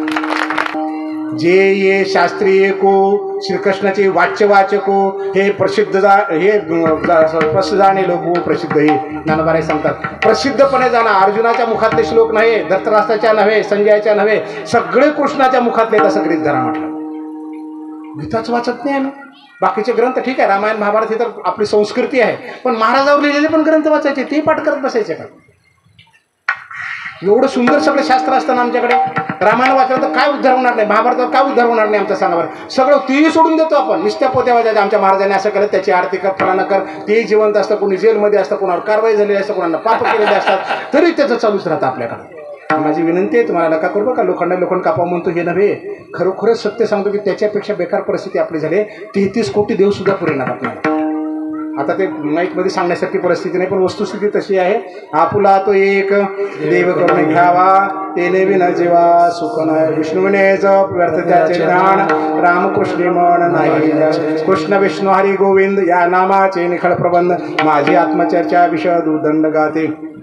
रामकृष्ण हरी विठ्ठल केशवा मंत्र हा जपावा सर्व काळ, याहून असता अनेक साधन वाहास शयान विठोबाचे. ज्ञानोबा तुकोबांनी विनंती केली, शक्तीवर सांगितले, आपल्याला शक्तीवर सांगितले, बाबा रामकृष्णाच्या बाहेर जाऊ नका, रामायण महाभारताच्या बाहेर जाऊ नका, गीतेच्या बाहेर जाऊ नका. आम्ही ऐकतच नाही. गीता तर त्यातल्या त्यात असा ग्रंथ आहे, शब्द न शब्द, अक्षर नाक्षर भगवंताच्या मुखातून पडलेला आहे. आणि ती गीता पाहतोय आपण. 700 श्लोकाची गीता आहे. 574 श्लोक कृष्णाच्या मुखातले आहेत, 85 अर्जुनाच्या मुखातले आहेत, 40 संजयाच्या मुखातले आहेत आणि 1 धृतराष्ट्राच्या मुखातला आहे. पण कृष्णाने काय सांगितलं? यांचे शब्द सुद्धा माझ्या मुखातले समजून गीता वाच. जे ये गीतेची अक्षरे, जे तुलिका कर्णद्वारे, रिगती ते तुली होते पुरे अश्वमेध की. अश्वमेध होईल. अश्वमध्ये 1 गीतेचं अक्षर वाजत, 1 गीतेचं अक्षर. आणि त्याचंच लिकृत ज्ञानेश्वरी आहे. हेच ज्ञानेश्वरी आहे. ज्ञानोबारायांनी सांगितले, स्वमुखे आपण सांगेतो श्री विष्णू श्री गीता प्रश्न अर्जुनाशी. अर्जुनाला भगवंतांनी का सांगितलं? थोडंसं कल्पना करून बघा बरं का. गीतेसारखा सुंदर ग्रंथ आपल्या जगात असेल का असं वाटतं का आपल्याला? बघा तुम्ही. 12 वर्ष वनवास भोगला, 1 वर्ष अज्ञातवास, आणि 12, 13, 14 वर्ष रात्रंदिवस की त्यांना असा मारणार आहे, तसा मारणार आहे, माझं राज्य घेणार आहे, हक्क मिळवणार आहे, हक्कासाठी लढणार आहे. रात्रंदिवस प्रयत्न केले पांडवांनी. बरोबर आहे. युद्धभूमीवर आला आणि काय म्हणाला कृष्णाला? मी यांच्याशी कसा लढू? मामा, काका, दादा, गुरु आहेत, चुलते पुतणे आहेत, मी लढणार नाही यांच्याशी. आता मला मोकळेपणाने सांगा, जर आपण कृष्णाच्या ठिकाणी असो, स्त्री असा पुरुष असा, फक्त कल्पना करा, कृष्णाच्या ठिकाणी जर आम्ही असतो तर काय केलं असतं आपण? 2च गोष्टी केल्या असत्या. 100% सांगतो, 2च गोष्टी केल्या असत्या. पहिली काय केली असते? हे तुला लढायचं नाही ना, युद्ध करायचं ना, मग मला कशाला बोलवलं? कर नाही तर मग आम्ही झटकून निघून गेलो असतो. कृष्णाने असं केलं का? नाही केलं. दुसरं काय केलं असतं आपण? हे युद्ध करत नाही म्हणतोस का? अरे बायकोचं वस्त्र फेडलं ना, हान. सुईच्या टोकावर देत नाही म्हणलं तर हान. लाक्षाघरात जाळलं होतं, हान. पेटवलं असतं. 700 श्लोकामध्ये एका ठिकाणी एक तरी शब्द वस्त्रांनाचा का सांगा, लाक्षागराचा शब्द आहे का सांगा, कुठलं तर सुईच्या टोकाचा आहे का, पेटवल्याचा एक तरी शब्द 700 श्लोकात आहे का सांगा? बिलकुल नाही. काय समजावून सांगितलं? अर्जुना, तुला कोणी सांगितलं की तुझ्या मारण्याने हे मरणार आहेत? तुला मारणार नाहीत कशावरून? तू पळून गेलास म्हणजे सुटलास कशावरून? माघार घेतलास तिथून तुला पकडून मारणार नाहीत कशावरून? करता करविता मी आहे ना. तू तुझं फक्त कर्म कर, फळाची अपेक्षा करू नको. सगळं समजावून सांगितलं 14 गुणाच्या मालकानं. आणि 18व्या अध्यायाच्या समारोपाला म्हणाले, इति ते ज्ञानमाख्यातम गुह्यात गुह्यतरम मम. अर्जुना, 14 गुणातलं सगळं ज्ञान शोधून शोधून मी तुला सांगितलंय. आता तुला युद्ध करू वाटलं कर, नाही तर न कर, तुझी मर्जी. कळलं का? तुला आता युद्ध करू वाटलं तर कर, नाही तर न कर. जयाचे अंग प्रकाशे पाताळीचा प्रमाणो दिशे, त्या सूर्याय जैसे अंजन सुदले, तैसे सर्वज्ञ ही मिया सर्वही निर्धारुण्या, निके होय ते धनंजया सांगितले तो ते. तू आता यावरी निके ते निर्धारी, निर्धारुणी करी आवडे तैसे. माझं काम होतं अर्जुना तुला समजावून सांगायचं. सगळं सांगितलं, आता माझं बोलणं संपलेलं आहे. तुला युद्ध करू वाटलं कर, नाही तर न कर. अर्जुनावर सोपवलं सगळं झाल्यावर. एवढा उद्विग्न झालेला अर्जुन, मी करतच नाही, करणार नाही, मला मारून टाकलं तरी चालतं, करणार नाही म्हणणाऱ्याला युद्धाला प्रवृत्त केलं भगवंताने. काय ताकद असेल त्या शब्दामध्ये, ती गीता आहे. लक्षात आलं का? मग अर्जुन काय म्हणाला? नष्टो मोहा समृतीर्लब्धा तत्प्रसादान्मयाच्युत, तरी आता तुझी आज्ञा सकळ देवादिदेवराज्ञा, करी नदी अनुज्ञा भलती विषय. आता तू सांगशील ते करतो. मला थोडंसं तुम्हाला बदलून न्यायचं आहे. आपले लेकरं म्हणतात, मम्मी माझ्याने सायन्सचा अभ्यास होत नाही, माझ्याने कॉमर्स होत नाही, माझा नंबर लागत नाही, मला फार जड चालं, इंग्रजी कळत नाही, गणित येत नाही, पप्पा मला जमत नाही. आपण काय म्हणतो? होय 2 एकर विकून दिले, मंगळसूत्र घाण ठेवून दिले, तुला करावंच लागेल. असे झटके देऊन बोलू नका. एखाद्याने जर आत्महत्या केली तर काय करसाल? मग त्याला कृष्ण व्हा. कृष्ण आपल्या अर्जुनाचं ऐकून घ्या. कृष्ण म्हणून त्याला सांगा, बाळा करत नाही म्हणतोस ना, हरकत नाही, पण आपण गरीब आहोत बरं का, 2 एकर शेत आहे, रोजगार करतो लोकांच्या शेतात जाऊन आपण. तू जर वापस आलास ना, तुला पण आमच्याबरोबर रोजगार करावा लागेल बाळा. काय करणार? त्याला कोणी दिलं, पोरगी दिलं तर नाही, तर दिलं तर नाही दिलं तर असंच राहावं लागतं. झोपडीत आयुष्य काढावं लागेल, उन्हापासात बिना पाया चपलाचं यावं लागेल, फलानं करावं लागेल. पर्याय नाही बेटा, तुला जमत नाही ना, सोडून दे, ये मग. पण आमची आशा अशी होती, तो जर मन लावून केला असता अजूनही होऊ शकतं सर बाळा, थोडा विचार करून बघ ना. शेवटी ये बाबा, आपल्यासोबत राहा, चटणी भाकरी खा म्हणा. याचं नाव आहे कृष्ण. 100% तो अर्जुन घडला. म्हणून गीता वाचायची. सोमुखे, केवळ कृष्णाच्या मुखाला किंमत आहे असं नव्हे, तुमच्या आमच्या सुद्धा मुखाला किंमत आहे. म्हणून तुम्हाला उदाहरण सांगत होतो, हत्तीचं तोंड आमच्याहून मोठं आहे, जीभ एवढी मोठी आहे, रामकृष्णाने नाही म्हणू शकत, तुमचं आमचं तोंडच म्हणू शकतं. वाघाचं तोंड आमच्याहून मोठं आहे, अजगराचा आमच्याहून मोठा आहे, जीभ आमच्याहून लांब आहे, रामकृष्णारी नाही म्हणू शकत. सोमुखे, या मुखातून आम्ही तुम्हीच म्हणू शकतो. म्हणून गोड बोलायचं, चांगलं बोलायचं. काका, दादा, मामा, ताई, तो बुटका का, तो काळी का, ते फलानं का, प्यासली का, टपरे का, काय विचित्र विचित्र शब्द वापरतो आपण. नका वापरू, नका वापरू. कारण का? आपुलिया बळे नाही मी बोलत, सखा कृपावंत वाचा. त्याची कोरोना तुम्ही आत्ताच पाहिलाय, हजारो कोटीचे मालक मेले, बोलताच येत नव्हतं. कोरोनामध्ये बोलताच येत नव्हते. एखाद्या डॉक्टरला चिठ्ठीवर लिहून दाखवलं असतं ना, 10 कोटी देतो मला 2 मिनिटं बोलायची ताकद द्या, देऊ शकला असता डॉक्टर? ही ताकद त्याची. आपुले बळे नाही. हे तोंड आपल्याला भगवंताने दिले, गोड बोलण्यासाठी दिले. सोमुखे, चांगलं चाड्या करण्यासाठी, लावालावी करण्यासाठी नव्हे. एक उदाहरण माझ्याच आमच्या गावातलं सांगतो. आमच्या लहानपणी 2 म्हातारे गावात फिरत होते. म्हातारी माणसं आली बाहेरच्या गावचे, कोणाला बोलत जर नसले, नुसतं पाहत असली की 100% लोक ओळखायचे कोणाचं मुलगी किंवा मुलगा बघायला आले. फार सन्मान होता, मान, म्हणजे खूप मानाचे, देवच होते म्हातारी माणसं. आजही तसंच राहायला पाहिजे बरं का. ह्या कलियुगात काही बदलण्याचं कारण नाही. बाप बापच आहे, आई आईच आहे. 90 वर्ष झालं तर नातं काही बदलत नसतं, आणि ते आपण टिकवण्याचा प्रयत्न करा. ते 2 म्हातारी आली. आमच्या भाकीतले एक बाबा मला म्हणाले, बाळा इकडे बरं. त्या पाहुण्याला विचार कोणाकडे आले. मी गेलो, विचारलं, त्यांनी सांगितलं असं असं आलो. मग या म्हणलं. त्यांच्याच घरी आले होते, चहा पाणी केलं. घरात बसायला जागा नाही, 40 वर्षापूर्वी परिस्थिती फार अवघड होती. 2-3 पत्राचं घर आणि झोपडी होती. बाबाने आम्हाला चहा पाणी पाजवलं. बाबाने त्या पाहुण्यासहित मला पारावर घेऊन गेले. मला म्हणले, बाळा पाहुण्यासोबत घंटाभर पारावर बस, घटकाभर मी येतो तुम्हाला घ्यायला. हिवाळ्याचे दिवस होते, उष्ण पासनं घरात आणायचं स्वयंपाक पाणी करण्यासाठी. आम्ही मारुतीरायाचं दर्शन घेतलं आणि त्या पारावर येऊन बसलो. एक म्हातारा बसलं होतं तिथं बाजूला. आपण काय पाहतोय? सोमुखे, तोंड बघतो की आमच्या मुखाला सुद्धा काय किंमत आहे. ते पारावर बसलं होतं, खुसली पोटका मोठा लाड बघा, आणि ते कोपरा असं वाकड करून बसलं होतं. ते वाकडच होतं, ते असं वाकडं बसलं. ते पाहुणे येऊन तिथं बसले, आणि ते काय म्हणतात त्याला, ते खिसे वाकड, बंड्या अशा गाठ, 12 बंडी होती त्याच्या अंगावर असं, आणि ते असं वाकडं बसलं होतं. ते पाहुणे पायऱ्यापाशी येऊन बसले. राम राम पाहुणं. ते म्हणे राम राम. कुठल्या गावचं? ते म्हणे फलाण्या गावचे. इकडं कुंकडं? ते फलाण्याकडं. काहून? पोरगी बघायला आलो. दुसरं घर गावलं नाही का? कळलं काय झालं? उठले ते पाहुणे, मला काका कुठे चालले? ते जानवर काढलं आणि कानाला लावलं, म्हणजे लघुशंकेला. मला पाराच्या मागं जा, झाडं होते भरपूर, जा म्हणलं. गेलं तिकडं.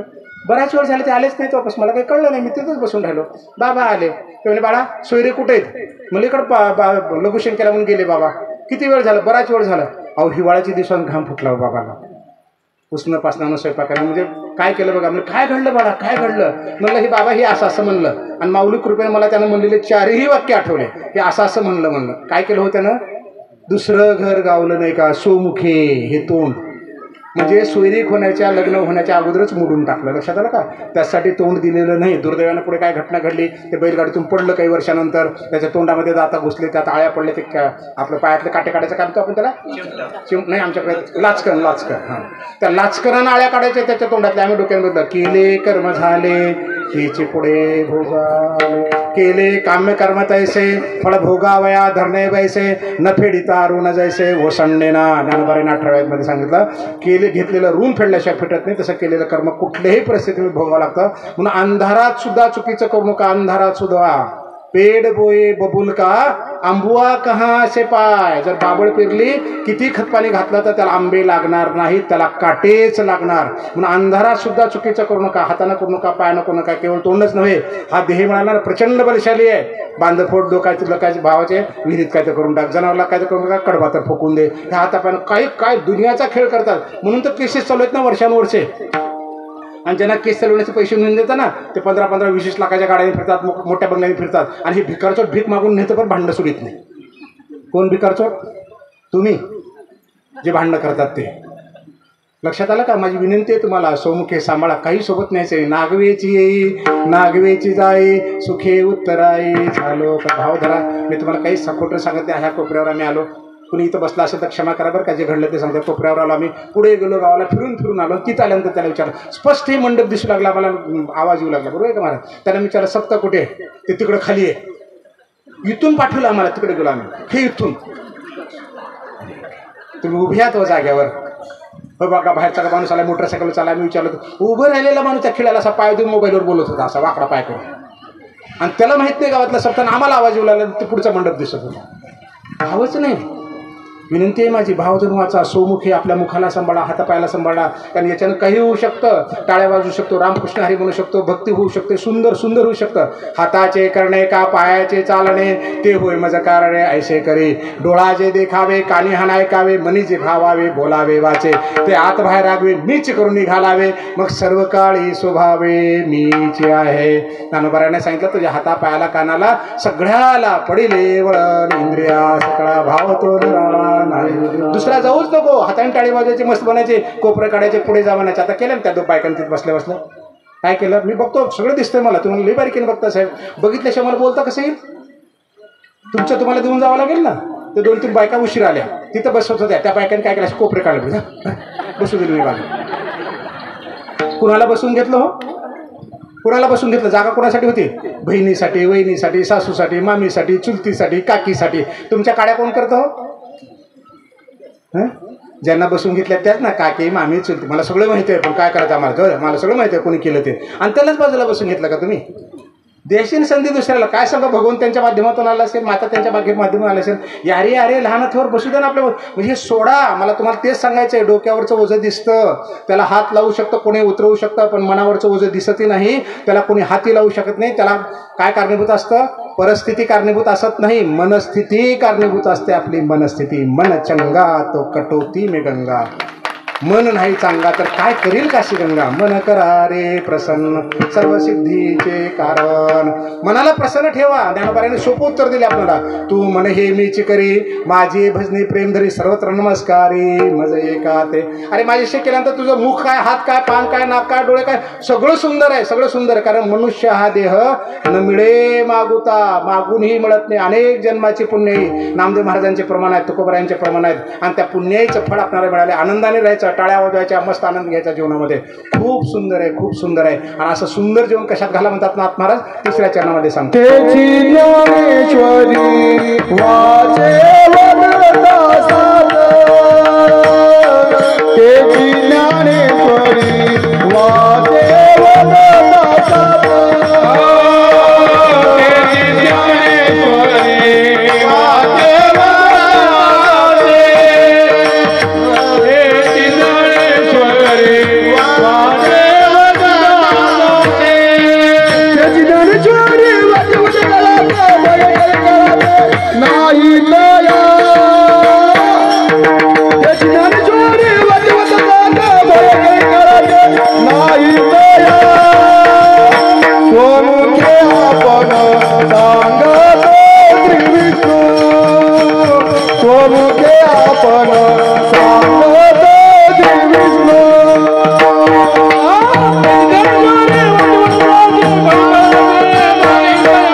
वाचे वदता साचे भय कळी काळाचे नाही. त्या ही ती ज्ञानेश्वरी ज्ञानोबरायांची जर वाचली, आचरण जर केलं तर कली आणि काळाला भिण्याचं कारण नाही. कली आणि काळ, आम्ही कलीलाच भीतो कारण कलीमध्ये, कलियुगामध्ये मायेचा प्रचंड प्रभाव झाला आहे. मायेचा, माझं घर, माझी बायको, माझा नवरा, मफलानं माझं, प्रत्येकाला माझंच पाहिजे. दुसरं माय नको, बाप नको, चुलता नको, मामी नको, मित्र नको, फक्त माझं पाहिजे. ह्या मायेचा प्रभाव झाला आहे.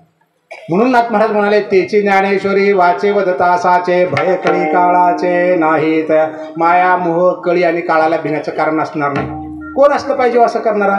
त्यांचा मालक असला पाहिजे, मायेचा मालक असला पाहिजे, मोहाचा असला पाहिजे, कलीचा असला पाहिजे, काळाचा असला पाहिजे. आणि त्यांची जर वाचली तर मग भ्यायचं कारण नाही. बरोबर आहे ना? मग ज्ञानोबा कोण आहेत? ज्ञानोबारांनी स्वतः सांगितलं, पै कलित्या माझी महाकाळू, तो मी म्हणे गोपाळू, श्वापदा माझे शार्दळू, तो मीच जाण.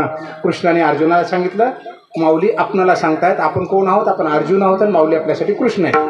आपण अर्जुन कसे आहोत? कारण माऊलीने स्वतः सांगितलं, अहो अर्जुनाचे पांती परिसने अयोग्य होती ती कृपा करून संती अवधान द्यावे. जे ऐकू लागले सगळे अर्जुन आहेत. मग कृष्ण कोण आहे? माऊली आहेत. आणि त्याने काय सांगितलं? मी महाकाळ आहे, महाकाळ. महाकाळाच्या पुढे काळ काय करणार आहे सांगा बरं? एक तुम्हाला छोटंसं उदाहरण सांगतो की नाथ महाराज का असं म्हणाले असे की ज्ञानेश्वरी वाचताच ज्ञानोबाऱ्याकडे गेलास की कळी आणि काळाला भ्यायचं कारणच असणार नाही.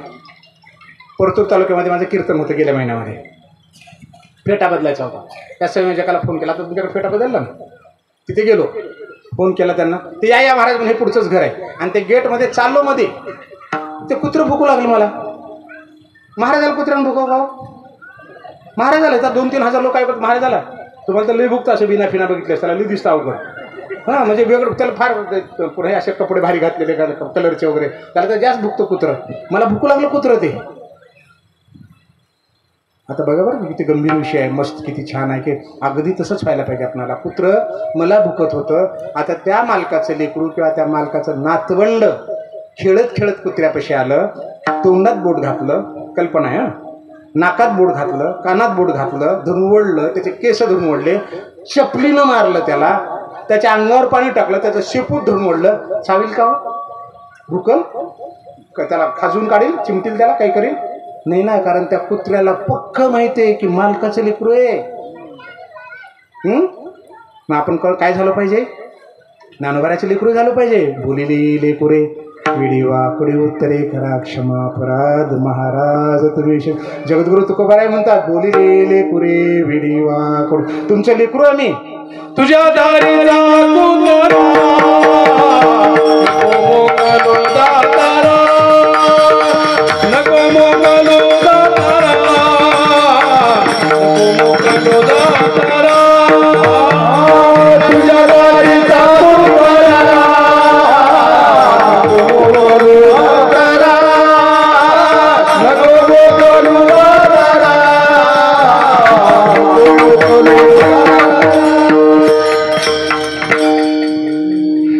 सांगितलं, मी तुमचं लेकरू आहे. नाथ महाराजांच्या घरामध्ये साक्षात ब्रह्मांड झाड लोट केली, स्वयंपाक केला. नाथ महाराज काय म्हणाले? ज्ञानाबाई माझी अनाथाची माय, एका जनार्दनी पाय वंदित असे. अनाथाची माय म्हणजे नाथ महाराज काय झाले? लेकरू झाले. ज्ञानाबाईचे चरणे शरण एका जनार्दनी, वेदशास्त्री देती ग्वाही म्हणते ज्ञानाबाई आहे. सेना महाराज ज्यांच्या वतीनं राजाची दाढी भगवंतांनी केली. सेना महाराज काय म्हणाले? ज्ञानदेव माता, ज्ञानदेव पिता, तोडील भव्यता ज्ञानदेव. सगळ्या संतांनी ज्ञानोबाऱ्याला आई, बाई, माय, माऊली म्हणून शब्द हाक मारला. म्हणून आपण सुद्धा माऊलीचं लेकरू व्हावं. माऊलीचं जर लेकरू झालं तर नाथ महाराज काय म्हणाले? तेची ज्ञानेश्वरी वाचे वदता साचे भय कळी काळाचे नाही. त्या कारण त्या काळाला आणि कळीला कळतं की ज्ञानोबाऱ्यांचं लेकरू आहे. काय हिंमत आहे? ज्ञानदेव म्हणता माया समूळ गेली विलया. नुसतं ज्ञानोबाऱ्याचं नाव घेतलं तर माया पडून जाते. माया कुणाच्या अधीन आहे? फक्त विष्णूच्या अधीन आहे माया, विष्णूच्या अधीन. श्रीमद भागवत तुम्ही ऐकलं असेल, एक अध्याय त्याच्यामध्ये आलाय. महादेव काय म्हणाले? मला मोहिनीचं रूप पाहिजे देवा, तू फार सुंदर रूप घेतलास, मला बघायची इच्छा आहे. बघून मला मोहिनीचं रूप बघायचं महादेवा तुम्हाला, असं म्हणतात. तोपर्यंत महादेवाला एक सुंदर जंगल दिसू लागला. आणि त्या जंगलामध्ये एक तरुणी आहे, ती चेंडू आपटत होती. माहिती आहे, बघितलं, ऐकलं तुम्ही? मग ते वारं सुटला, अंगावरचा ते कपडा हलू लागला आणि महादेवानं जाऊन त्यांना धरलं. महादेव हसून काय म्हणले? देवा तुझ्या मायेनं मला अडचणीत आणलं. वो कुणाच्या? तुझ्या. सोमायेचे आडवस्त्र लावून एकला खेळवी सूत्र, बाहेर नटी छायाचित्र 84 लाख. कोण? विष्णू. आणि त्या विष्णूचा अवतार कोण आहे? ज्ञानोबा आहेत. माया त्यांच्या आधी नाही. म्हणून वेगी प्रसन्न होई देवराया, संवरी संवरी आपुली माया, काढे माते महाभया पासोनिया.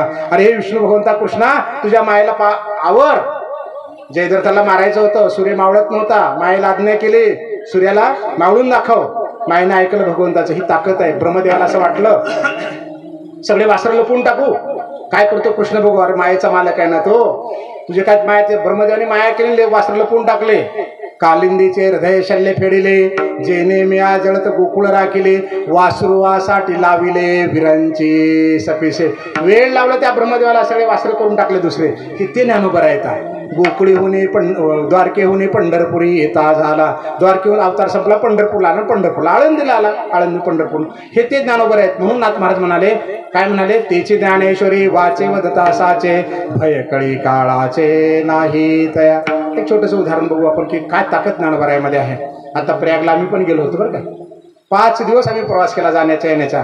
आणि मी तुम्हाला मोकळेपणाने सांगतो, 5 दिवसात मला 1 मिनिट सुद्धा जमिनीला पाठ लावायला वेळ मिळाला नाही. जमलीच नाही. जागा एवढी गर्दी, चौकडी तळा जतळा सगळं तसंच झालं.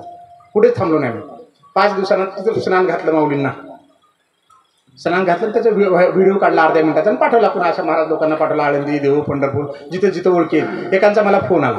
ते काय म्हणे, अहो माऊली 700 वर्षाखाली 700 वर्षात कोणी माऊलीला स्नान घातलं का नाही प्रयागला, आणि अलीकडच्या काळात पण कोणी घातलं का माहित नाही. तुम्ही लई चांगलं केलं म्हणे. माऊली आधीच शुद्ध आहे तर अजून तुम्ही शुद्ध केलं माऊलीला, चांगलं झालं. म्हणलं महाराज क्षमा असावी, मी माऊलीला शुद्ध नाही केलं. कोणाला शुद्ध केलं? मी प्रयागला शुद्ध केलं. माऊलीचा स्नान घालून प्रयागला शुद्ध केलं. का? संताचे नियंग. ते ज्ञानेश्वरी सांगितलं. मला भीती कशाची आली आहे, मी पटकन उत्तर देऊन टाकलं त्यांना. असतील महाराज कोणी का असणार, मला काय करायचं आहे, पटकन उत्तर दिलं.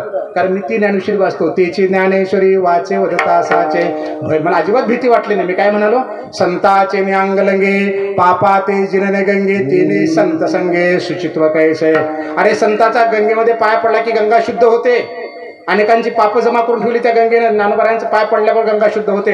नामदेव महाराजांनी स्वतः सांगितलंय, ज्ञानदेवाले काशी विश्वेश्वर आडवे ती त्याशी. ज्ञानदेवाचा हात प्रेमे धरी जगन्नाथ विश्वनाथ. ऐसे चालत बोलत दोघे आले गंगेयात. साक्षात काशी विश्वेश्वराने हात धरला ज्ञानोबरायांचा आणि चालत बोलत गंगेत आले. गंगेमध्ये ज्ञानोबरायांनी असा पाय टाकला.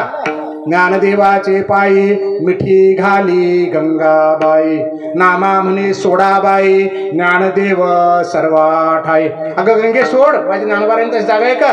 गंगा पाय सोडत नव्हती. ही ताकद आहे ज्ञानोबरायांची. तीच ज्ञानेश्वरी वाचे वदा. आलो आणि सकाळी 6:30ला पोहोचलो. 9 वाजता माझं कीर्तन होतं. भय काळी काळाचं हे सांगते मी तुम्हाला. 85 किलोमीटर अंतरावर कीर्तन होतं. ताबडतोब जाणं भाग होतं. मी तोंड हातपाय धुतले, माऊलीच्या अंगावर फक्त कपडा फिरवला आणि गाडीमध्ये बसलो. ड्रायव्हरला म्हणलं, चल बाबा लवकर, 10 मिनिटात अगोदर पोहोचलं पाहिजे. कारण मी वेळेचं बऱ्यापैकी बंधन आतापर्यंत पाळत आलो आहे. गेलो तिथे आणि ड्रायव्हरला सहज ते ड्रायव्हरनं, अहो तुम्ही साहेब आत्ता तर मध्ये गेले, लगेच आले म्हणा 10 मिनिटात. स्नान वगैरे झालं का? मला स्नान काही झालं नाही. म्हणलं जाऊ दे, बिना स्नान जाऊ, कीर्तन करून आलं तर स्नान करू. त्याला एवढं सांगितलं. संयोजकाला मला 10 मिनिटं कमी येत 9ला करा ना सुरू भजन. म्हणलं आता करतो लगेच. तर ड्रायव्हर बाहेर उभा होते. म्हणलं लवकर भजन सुरू करा ना. महाराजांनी सांगितलं तिकडेच चालू म्हणे. अहो महाराज बिना स्नाना चालेत म्हणे, वेळे अभावी, तुम्ही पटकन कीर्तन सुरू करा. ते बिना स्नानाचं म्हणजे ते पुढे पाय टाकलेलं गचकन मागं फिरलं आणि माझ्या, हो महाराज तुमच्या हात जोडतो म्हणे, आता 5 मिनिटात पाणी गरम करतो, स्नान करा, हे पाप नको म्हणे बिना स्नानाचं. म्हणलं आता तर करीतच नाही म्हणलं मी स्नान. मला काही भीती नाही. म्हणलं भय कळी काळाचे नाही त्या, तिची ज्ञानेश्वरी वाचे वदता. आणि कीर्तनात उभा राहिलं, बेशक सांगून टाकलं, बाबांनो असं असं प्रयागून आलो, वेळ नव्हता, बिना स्नानानं चालू. म्हणलं मला तुमची कुणाची भीती नाही, पापाची भीती नाही. का नाही? कारण ज्ञानोबरायांनी सांगितलंय, समजता यज्ञाच्या पैकी जप यज्ञो मे तेही लोकी, जो कर्म त्यागे प्रणवादिकी निपजे. नाम जपू यज्ञो जो परम, बाधू न शके स्नानादि कर्म, नावे पावन धर्माधर्म, नाम प्रब्रह्म वेदार्थे. कोणी सांगितलं की स्नानाची बाधा येणार आहे? अरे वेळच नाही त्याला, मी काय करू? मी जाणून बुजून खोडसाळपणा थोडाच केलाय. महादेव कुठं बसले? तो शमशानामध्ये. कुठे शकून नाप शकून? चोखा डोंगा परी भाव नव्हे डोंग. आमचं अंतरंग शुद्ध करा ना. आम्ही तेवढं सोडून देतो, नुसतं बाहेर चकमकीत राहायचं, असा राहायचा तसा, ते उचला पत्रवाळा फलानं करा. लई काम केलं. काय काम केलं लोकांना दाखवायला बाबा? लई म्हणा लई सप्त्यामध्ये लई पळापळी करतो बरं का, फलानं करतो बरं का. मंठ्यामध्ये कीर्तनाला गेलो 8 दिवसाखाली, भरवून चालू आहे बरं का. तर ते जेवायला बसतो पण कीर्तन संपल्यानंतर त्याच्या पायाला एवढे मोठे मोठे फोड आले आता, डोक्याला काही नाही. मी म्हणे महाराज म्हणे 8 दिवस ह्यांच्या महाराजांनी सांगितलं, ते व्यासपुरा पारायण सांगणारे वाचणारे ज्ञानेश्वर त्या महाराजांनी सांगितलं की 8 दिवस पायात काही घालू नको, डोक्याला काही घालू, आणि एकच वेळे जेव्हा ते तळ हातात बसवलं एवढंच खायचं. आणि 8 दिवसांचा उपास असा असतं. म्हणजे दुसरं वर्ष म्हणे पायाला एवढे फोडतं म्हणा, काही वाटत नाही म्हणा, पायाच्या फोडाचं मला सवय लागून गेली म्हणे. म्हणलं काही कसं काय वाटत नाही, तुला वाटत नसेल, माझ्या माऊलीला त्रास होतो ना म्हणलं त्याचा. ते दुसरा म्हणे अहो महाराजांनी सांगितलं त्यांना, महाराजांनी सांगितलं, गुरुनी सांगितलंय. म्हणलं कसला गुरु आला असता चुकीचं सांगणारा? ज्ञानेश्वर वाचत नाही, ज्ञानेश्वरचं व्यासपीठ चालवतात ते, मग तर 100% चुकीचं सांगितलं. मला काही भीती नाही, मी सरळ सांगितलं, मला भीती वाटत नाही. का? कारण ज्ञानोबरायांनी सांगितलं आपुला परावा देही दुःख देती जे जे काही मजा आत्मया ते तुला हे होय शिनू. अरे स्वतःला त्रास देणं, दुसऱ्याला त्रास देऊन जर भक्ती करत असाल, उपास धरत असाल, त्रास करून घेत असाल, तर त्याचा त्रास मला होतो. कारण मी आत्मा आहे तुमच्या देहातला, देह देवाचे मंदिर, आत आत्मा परमेश्वर. तुकोबारांनी सांगितलं आत्मा परमेश्वर आहे. मला का त्रास देता? तुम्हाला जेवढं सहन होतं तेवढंच करा.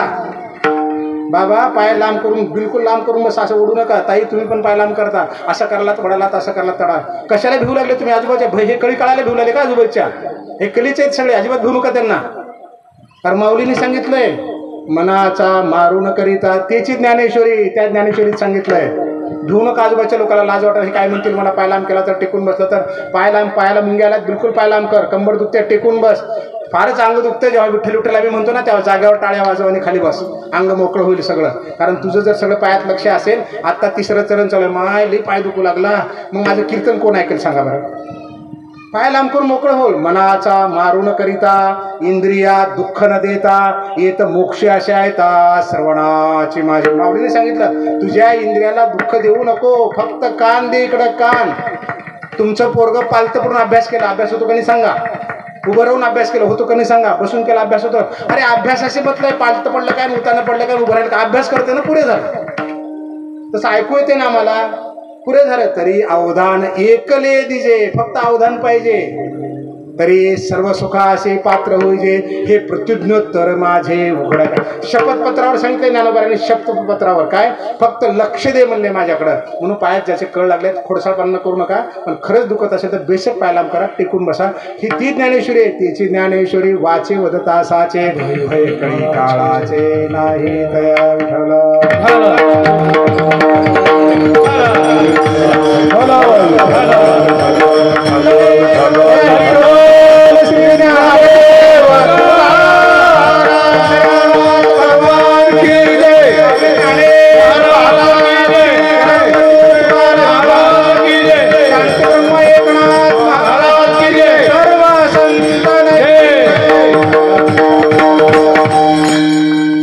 सांगून पुढच्या चरणाकडे जाऊ आपण. इतकं सोपं आहे बरं का. भात शिजला का काय ह्याच्यामध्ये एवढं पूर्णच्या पूर्ण मुठीत घेऊन बघायची गरज नाही. 3-4 शितावून सुद्धा भात शिजला कळतो. ज्ञानोबारायांची ज्ञानेश्वरी तशी कळावी एवढ्यासाठी अभंगाचा अर्थ सांगू लागलो मी तुम्हाला. माझ्या नंतर काही सांगत नाही. तुम्हाला पाया पडायला नकार दिला नाही, बुका लावून घेतला नाही, पॉम्पलेट हातात घेतलं नाही, मंदिरात पाया पडायला गेलं नाही. तुम्हाला जर हे सगळं चुकीचं वाटत असेल ना, तर तुम्हाला प्रमाण देऊन सांगितलं, ज्ञानोबारायांनी सांगितलं, तुकोबारायांनी सांगितलं. आणि एवढ्याशी तुम्हाला पटत नसेल ना, मला काहीच विचारू नका. तुकोबाराला विचारा, नाथ महाराजाला विचारा, नाम माऊलीला विचारा. माऊली मला ही ओवी काढून टाका ज्ञानेश्वरीतून, तुकोबारा हा अभंग काढून टाका. तुमच्या दम आहे का अभंग काढून टाकायचा? नाही ना. मग त्यांचा अभंग त्यांना काढायला का जाऊन विनंती करा. त्यांना जाऊन विनंती करण्याची ताकद तुमच्यामध्ये नाही ना, तर गुपचूप त्यांनी सांगितलेलं आहे का, आपलं डोकंच लावून. लक्षात आलं का? दोन्हीपैकी एकच करा. काहीतरी विनंती करून काढायला हवा, आणि तो जर दम तुमच्यामध्ये नसेल तर त्यांनी जे सांगितलं ते गुपचूप आहे का, म्हणजे कल्याण होईल. आपलं डोकंच लावायचं ना, असं असतं कान तसं असतं कान. त्यासाठी आयुष्य दिलेलं नाही भगवंताने आपल्याला, त्यांच्या खोड्या करण्यासाठी असा अभंग असतो कान तसा अभंग.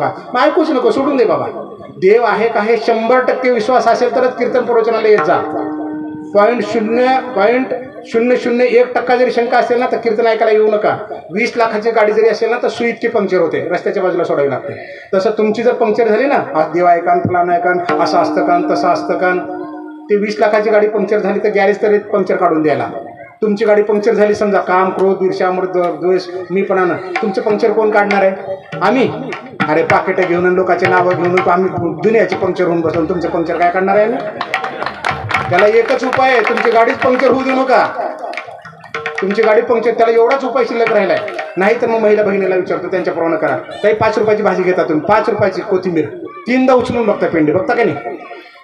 थोडी खराब दिसली की टाकून देता, हे नको ते नको ते फला नको, सडली आहे खराब आहे टाकून देता का नाही? 5 रुपयाची पेंडी. मग ह्या महाराजाला किती देता? 5000 देता. 5000 त्याला सांगायचं सडक्या पिंडीसारखं वागायचं नाही, कमरेच्या खालचं बोलायचं नाही, अभ्यासाच्या बाहेर नाही तर फेकून देईन म्हणायची पिंडी. 5 रुपयाची पिंडी फेकतात तिला, मग 5,000च्या महाजाला का फेकत नाही? ध्यानात टाकून बाजूला, कसा समाज सुधरत नाही बघू ना आम्ही तिकडे जातच नाही.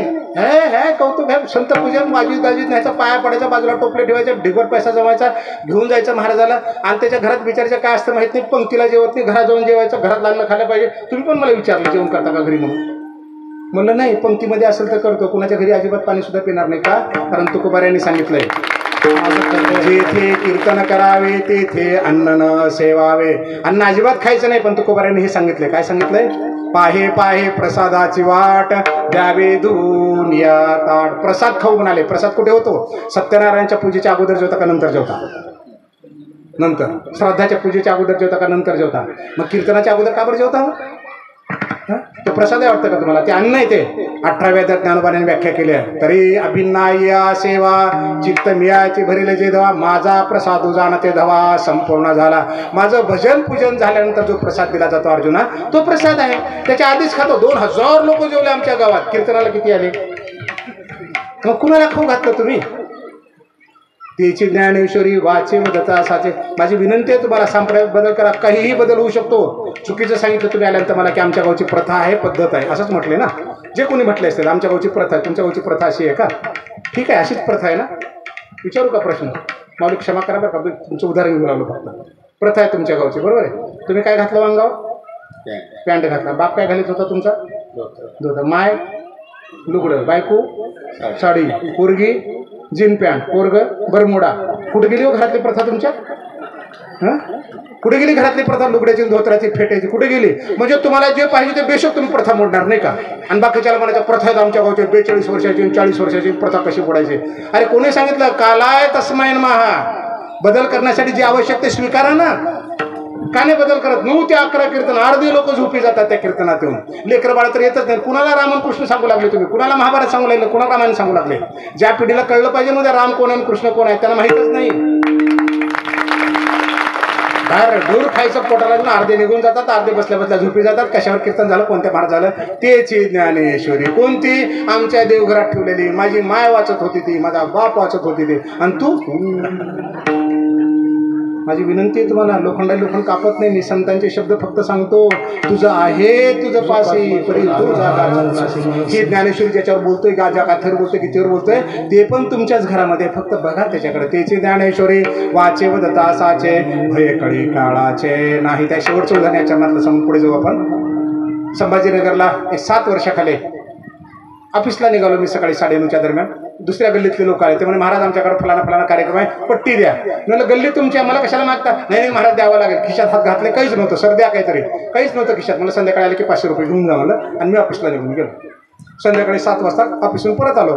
आता ते दिवा फिवा बघितलं, पटकन त्यांना कळलं की साहेब आले पळत आले तिथे. साहेब पट्टी द्या. बायको अंगणातच उभी होती. मी तिला म्हणलं अगं 500 रुपये दे बरं यांना पट्टी आणून. ते काय नाही साहेब म्हणे 500 नाही 1100 रुपये द्या. अरे म्हणलं सकाळी 500 देतो. म्हणलं नाही तुमचे वकील साहेब म्हणले बाबा आले की 1100 रुपये घेऊन जा. म्हणलं वकील साहेब? कोण वकील साहेब? तुमचा मोठा मुलगा. माझा मोठा मुलगा LLB ला शिकायला होता. बघा बरं का, त्याची ज्ञानेश्वरी. भयकळी काळाचा राहणार नाही. माऊलीच्या वयाप्रमाणे जर वागलो आपण तर. मी बायकोला मला 1100 घेऊन ये. ते म्हणजे 500 म्हणले ना आता. नाही आपल्या वकील साहेबांनी 1100 म्हणलं. कोण वकील साहेब? अगं 1100 रुपये आणतो. दिले का? माझ्या ठिकाणी तुम्ही असता पण काय म्हणलं? 11 वकील शिकायला येते, रोज 50 रुपये माझ्याकडून घेऊन जाते पेट्रोलला. माझ्याकडून 20 रुपये भजे खायला मागते त्यानं. रुपया काही मिळत नाही. आम्ही काय हे तोंडवर करून बोलायला का लागलं त्याला? दे म्हणा कुठून द्यायचं ते. मग 500चे 1100 दे म्हणतोय. अक्कल नाही, डोकं नाही. फसं बोललो असतो की नाही आपण. मी काय म्हणलं? अगं आपले वकील साहेब म्हणले दे. मला सांगा, माझ्या लेकराचे शब्द मी खरे करणार नाही, माझ्या लेकराला मी मोठं करणार नाही, त्याचं जर आपण लोकांसमोर करणार असेल तर लोक कोण मोठं करतील होतं? मी केलं पाहिजे ना. कोणी सांगितलं हे? माऊलीने सांगितलं. आणि पुत्रे मी सर्व गुणी, जिनावा हे बापा शिराणे, तरी ते सारंग पाणी फळाले. माझ्या लेकराला मी मोठं करणार आहे. माझ्या लेकराचे शब्द घरात आल्यानंतर काय बोलायचे बोलू, लोकांसमोर अपमान करणार नाही, कारण माझ्या लेकराला मोठं करणं जबाबदारी माझी आहे. मग मला सांगा, मला म्हातारपणाला वृद्धाश्रम मिळेल का? माझे लेकर सेवा करतील का? माझं कसं भ्यायचं काही कारण आहे? अजिबात कारण नाही. ज्या लेकराला एवढं प्रेम करतो, एवढं त्याला कळतं की माझा मास सांभाळतो. आज 30 वर्षाच्या वयाला लेकर येतं, बाहेर निघत नाही. एकदा कानं पण पोटात डोकं घालतात माझ्या. बाबा बाबा डोकं हात फिरायचं. लग्न झाले दोन्ही पोराचे, पण त्यांच्या बायका समोर सुद्धा पोटात डोकं घालतात माझ्या. बरोबर आहे का माऊली? साक्षीदार. 1000 लोकांच्या समोर सुद्धा लागत नाहीत माझे लेकरं. याच्याशी आनंद काय जगात सांगा. हेच सगळी दुसरी संपत्ती काय असणार आहे? आणि ती ज्ञानेश्वरी काय. 2 एकरसाठी बापाला मारायला निघाले, बाईला मारायला निघाले. बाप पण ऐकत नाही. लहानपणी त्या लेकराचं म्हणून ते ऐकतो. घोडं होऊन की बाप घोडं होतो, पाठीवर बसतो. पाठीवर बसतं लेकरू. होतं का नाही सांगा. आणि मोठं झालं की लेकरू म्हणतं बाबा यावर्षी शेतामध्ये आपल्याला सोयाबीन नाही पेरायचं, कापूस लावायचा. तुला काय कळतं का? बस उगं केस पांढरे झाले नाहीत माझे, लई पावसाळी बघितले. अरे लेकरू लेकरूच्या बाप बापाचाच ना, नात्यात काय फरक पडला? फक्त वयानं मोठे झाले. ऐक ना लेकराचा, त्याला समजावून सांग ना. झटके दिल्याशिवाय बोलत नाही. नका करू. त्याची ज्ञानेश्वरी वाचे वदता साचे, भय कळी काळाचे. अंतकरणातून वाचा, अंतकरणातून अर्थासहित वाचा, शब्दन शब्द वाचा. तुकोबाराने सांगितलं ब्रह्मरस घे काळातीने पिढा वारेल. ब्रह्मरस घ्यायला सांगितलं. कसा घ्यायला सांगितला? लावणे मृदंग श्रुती टाळ घोष सेव ब्रह्मरस आवडीने. ब्रह्मरस घ्यायला सांगितला जीवनात आनंदाला. कुठे ब्रह्मरस? तेने आबाल सुबोधे ओवीचे प्रबंधे ब्रह्मरस सुस्वादे अक्षरे गुंतिली. ज्ञानेश्वरीतलं एक एक अक्षर ब्रह्मरस आहे. एक एक अक्षर. ऐसे श्रीमुखोने अक्षरे निगती ना जव एक सरे तव अविद्येचे अंधारे जावोचे लागे. ती अक्षरे नव्हती देखा ब्रह्म साम्राज्य दीपिका अर्जुना लागे चितकळिका उजळले या कृष्ण. एक एक अक्षर. साचचे बोलाचे नव्हे हे शास्त्र, संसार जनते हे शस्त्र, आत्मा अवतरते मंत्र अक्षरे ये. एक एक अक्षर गीतेतलं, एक एक अक्षर ज्ञानेश्वरीतलं. म्हणून काय? वाचावे ज्ञानेश्वरी डोळा पाहावे भाव धरून या वाचे ज्ञानेश्वरी कृपा करी. नामा म्हणे ग्रंथ श्रेष्ठ ज्ञानदेवी एकतरी ओवी. चोखा म्हणे श्रेष्ठ ज्ञानदेवी ग्रंथ वाचितासनात जीव होती. भावाक्षराची गोटी. ज्ञानोबरांची ज्ञानेश्वरी भावाक्षराची गोटी हे ज्ञानेश्वर. माऊलींची ज्ञानेश्वरी वाचायला सांगितले सगळ्या संतांनी. माझी विनंती आहे त्याची ज्ञानेश्वरी वाचे वदता साचे, भय कळी काळाचे नाही. कशी वाचायची? संशय सोडून वाचायची. संशय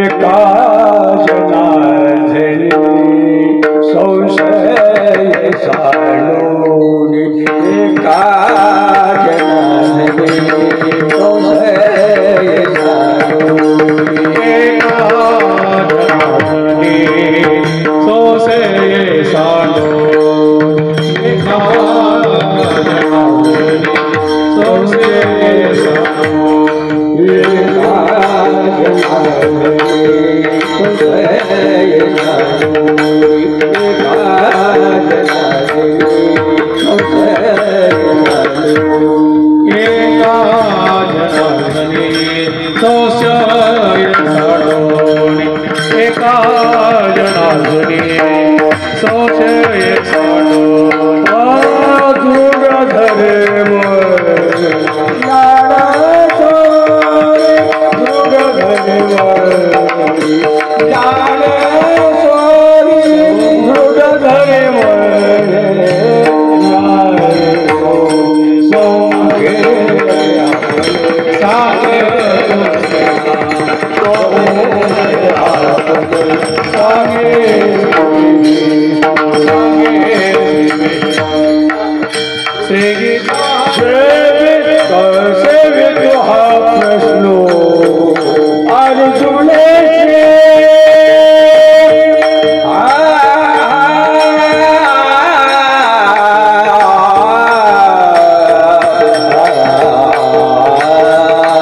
संशय सांडूने दृढ धरी म्हणे ज्ञानेश्वरी.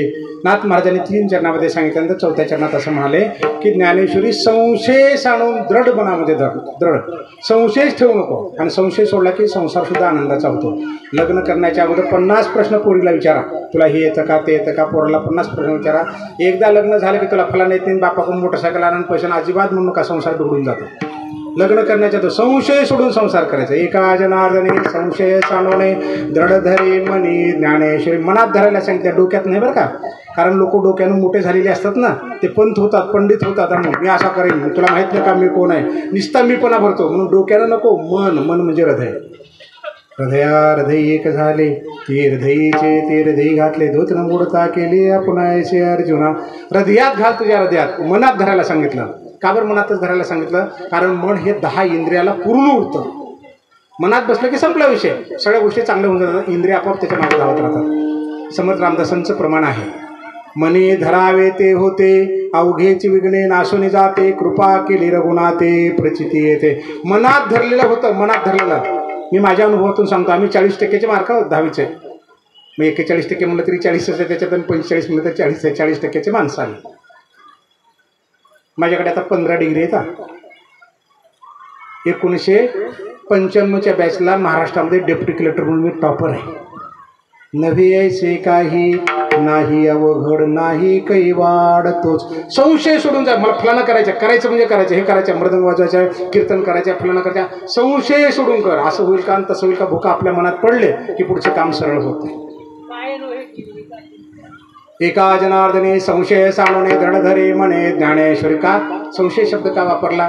कारण माऊली स्वतः म्हणतात, म्हणून निसंख्येने महायोगी जो मिनला मनाचे निअंगी येत संशय करणे न लागे तो त्रिशुद्धी झाला.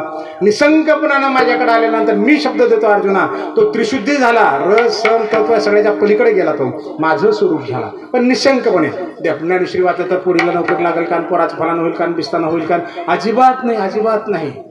आम्ही आळंदीला जातो. तुकोबाराय म्हणतात, तू येत नाहीस का बाबा, चल मी तुझ्यासोबत येतो. चला आळंदीला जाऊ ज्ञानेश्वर. तिथे आमच्या शंका बघा ना कशा असतात.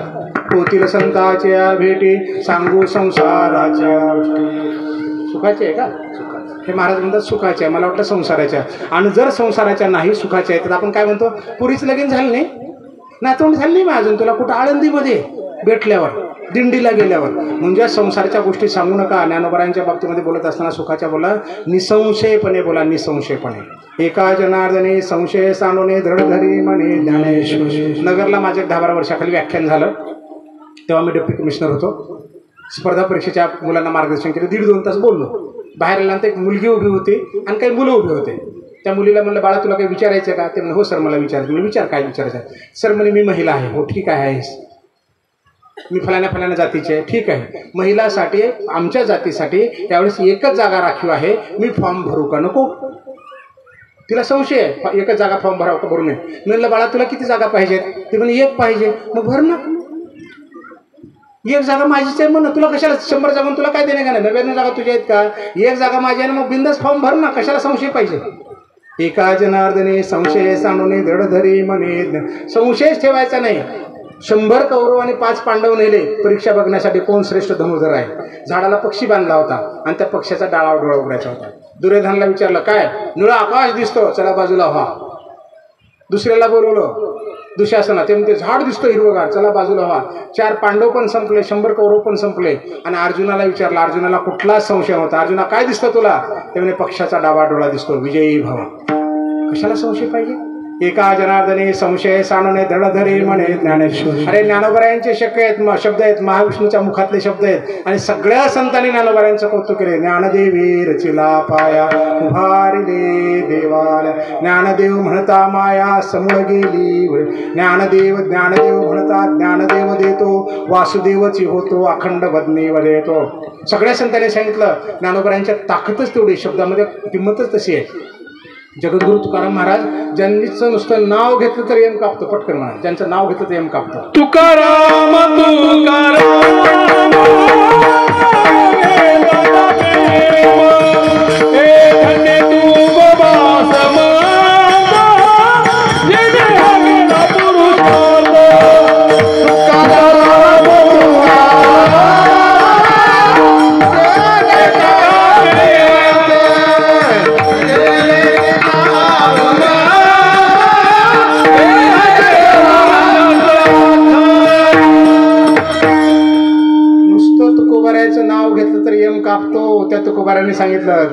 ज्ञानेश्वर ज्ञानेश्वर म्हणता मुखी म्हणता चुकती फेर. नुसतं ज्ञानोबरायांचं घेतलं जन्म मरणाचा फेरा चुकतो. काय ताकद आहे बघा. काय ज्ञानेश्वरी उणे तीही पाठविले धरणे. तुकोबरायांचं प्रमाण. अरे ज्ञानेश्वरीमध्ये काय नाही की माझ्याकडे पाठवलं. थोडक्यामध्ये ज्ञानेश्वरीमध्ये वाटतच आहे. आता शेवटचं उदाहरण सांगू. एका जनार्दने संशय साणवणे दृढधरी म्हणे ज्ञानेश्वरी. मी कुठेही तारीख घ्यायला माझ्याकडे लोकांना येऊ देत नाही. फोनवरूनच तारीख देतो. येण्या जाण्याचा वेळ घालायचा नाही आणि सप्त्यातले पैसे गाडीच्या भाड्याला खर्च करायचे नाही तारीख घेण्यासाठी महाराजांच्या. म्हणून मी माझ्याकडे येऊ देत नाही. आता बऱ्याच वेळा काय होतं, तारीख घ्यायला लोक संभाजीनगरला येतात. भाकऱ्यांनाच नाहीत घरून, डबेने नुसतं चहापाणी घरून करून निघतात. मग रस्त्यात चहापाणी करतात, जेवण करतात आणि त्याचं बिल त्या सप्त्यात टाकतात. नसलेलं पाप मला लागायचं नाही. वस्तुस्थिती सांगतो. बारकाईवर कुठे बोलले पाहिजेत ना, म्हणून आमच्याकडे येऊ नका बाबा, कारण ते पाप मला लागेल. महाराजाची तारीख घ्यायला गेले संभाजीनगरला, खर्च झाला एवढा, गाडीचं भाडं खाणं पिणं सगळं. म्हणून नको, संशयच नाही आम्हाला कुठला. तर अशीच परिस्थिती झाली. आळंदीला मला तारीख मागितली. मी म्हणलं हो येतो कीर्तनाला, काय हरकत नाही. 7 ते 9 कीर्तन. रस्त्याने कुठपर्यंत आले महाराज, कुठपर्यंत आले महाराज, सारखे फोन. आळंदीमध्ये पोहोचलो. आलो म्हणलं इथे, आलो म्हणलं. आळंदी ओलांडून पलीकडे गेलो, इंद्रायणी ओलांडून. त्यांचं म्हणणं होतं की 1 लाख लोक होते भक्त, पण 50,000 तरी होते. 1 लाख होते काही मला सांगते, 50,000 ते निश्चित होते. त्यांच्यामधून आमची गाडी चालली. बऱ्याच मुली ताट घेऊन उभ्या होत्या, हळद कुंकू फुलं आरती महाराजाला ओवाळ्या. आमची गाडी चालली, आम्हाला कोणीच ओवाळणार. माझ्या काही मनात शंका नव्हती, काय ओवाळ नाही तर न ओवाळ, मला काय करायचं म्हणलं. माऊलीची कृपा, आपल्याला काय देणे घेणे कसे. पुढे गेलो, पोरं फटाके घेऊन उभं होते. कोणी फटाके फोडणार. गाडी त्या व्यासपीठापर्यंत गेली. त्या महाराजांचा फोन आला. महाराज कुठपर्यंत आले. मी गाडीतून उतरलो. तुम्ही हो तुम्ही. आमच्या एकमेकाला परिचय झाला. ते म्हणजे फटाके नाही फोडले. मला काही शंका नाही बा. ते त्याला घाबरलं ना ते. त्याच्यामुळे की फटाके नाही फोडले, ओवाळलं नाही तुम्हाला. त्याला शंका सुरू झाली की असं कसं काय झालं, असं कसं काय सुरू झाला.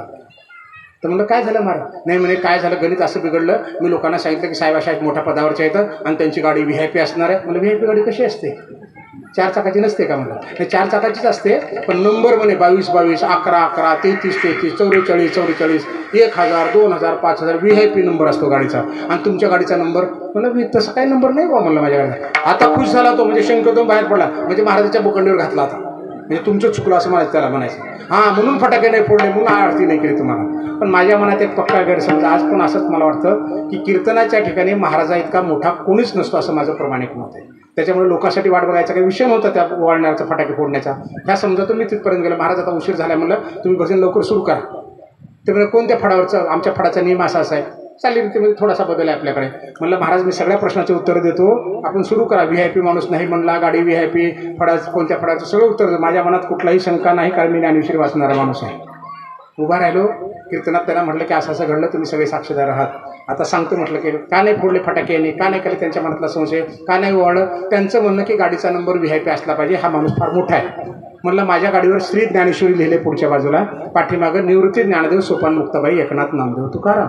7 संतांची नावं आहेत आणि त्या गाडीमध्ये बसलेला मधला माणूस आहे, तो VIP ऐकणं तुम्ही ठरवा. दुसरा मुद्दा, गाडीचा नंबर, माझ्या गाडीचा नंबर 9033 आहे. ज्ञानेश्वरीतल्या 18 अध्यायांच्या ओव्याची बेरीज आहे, तो VIP नंबर ऐकणं तुम्ही ठरवा. लोकांना म्हटलं. तिसरा विषय, माणूस VIP आहे का. माझं नाव आहे विजय कुमार, VIJAY. VI म्हणजे काय, विजय कुमार. PHAD फड, VIP. म्हणलं माझ्या नावातच VIP आहे, त्याच्यामुळे VIP ऐकणं तुम्ही ठरवा. आता चौथा प्रश्न आहे की कोणत्या आमच्या फळावरचे नियम असेल. म्हणलं मला कुठलाही फड नाही चालत, कारण मी स्वतःच फड आहे म्हणलं, आणि माझ्याच फळावरचं कीर्तन करेन. तो बार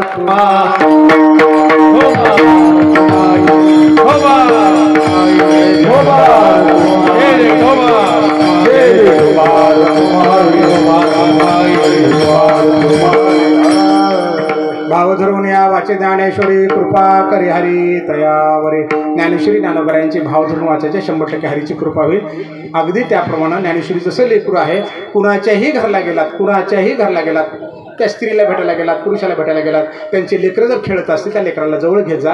विचारा बाळा तुझं नाव काय, कोणत्या वर्गाला आहेस, काय करतो, गणित येतं का, इंग्रजी येतं का, तुला काय व्हायचं, त्याच्या लेकराचं कौतुक करू जा. 100% मायबाप खुश होतात. उभी मुठी मारल्यासारखं बसायचं, मुडद्यासारखं बसायचं नाहीत का साहेब, कुठे गेले मॅडम, आणि लिगुण्याचे लेकरं खेळतात, असं करत जाऊ नका. याचं नाव आहे भाव धरणं. कारण ज्ञानेश्वरी जसं लेकरू आहे तसं या माता पित्यांचं लेकरू असतं. आपल्या जगातली सगळ्यात मोठी संपत्ती ती असते.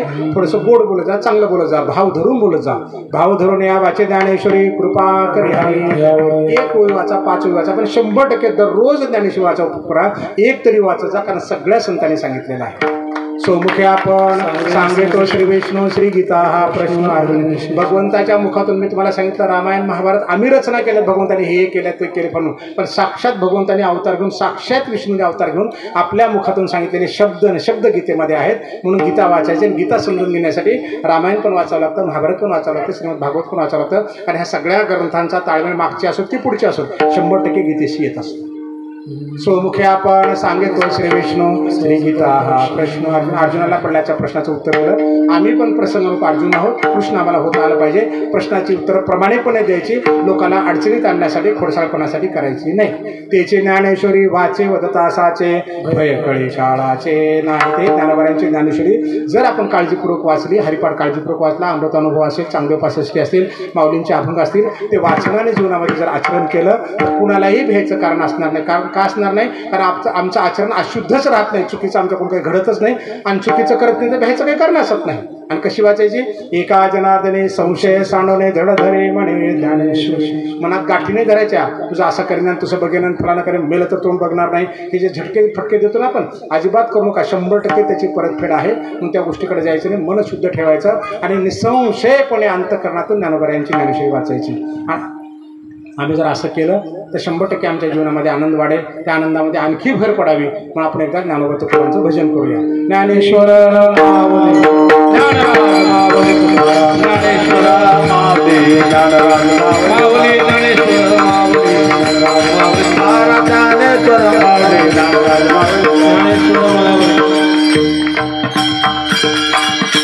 अभंगाचा अर्थ असाच असेल असं नव्हे. माझ्या अल्पबुद्धीला जसं सांगता आलं तर सांगण्याचा मी प्रयत्न केलेला आहे. चूक क्षमा करावी. गायनाचार्य मृदंगाचार्य सगळी मंडळी, संयोजक मंडळी सगळ्यांचे मनपूर्वक आभार. चूक भूल क्षमस्व.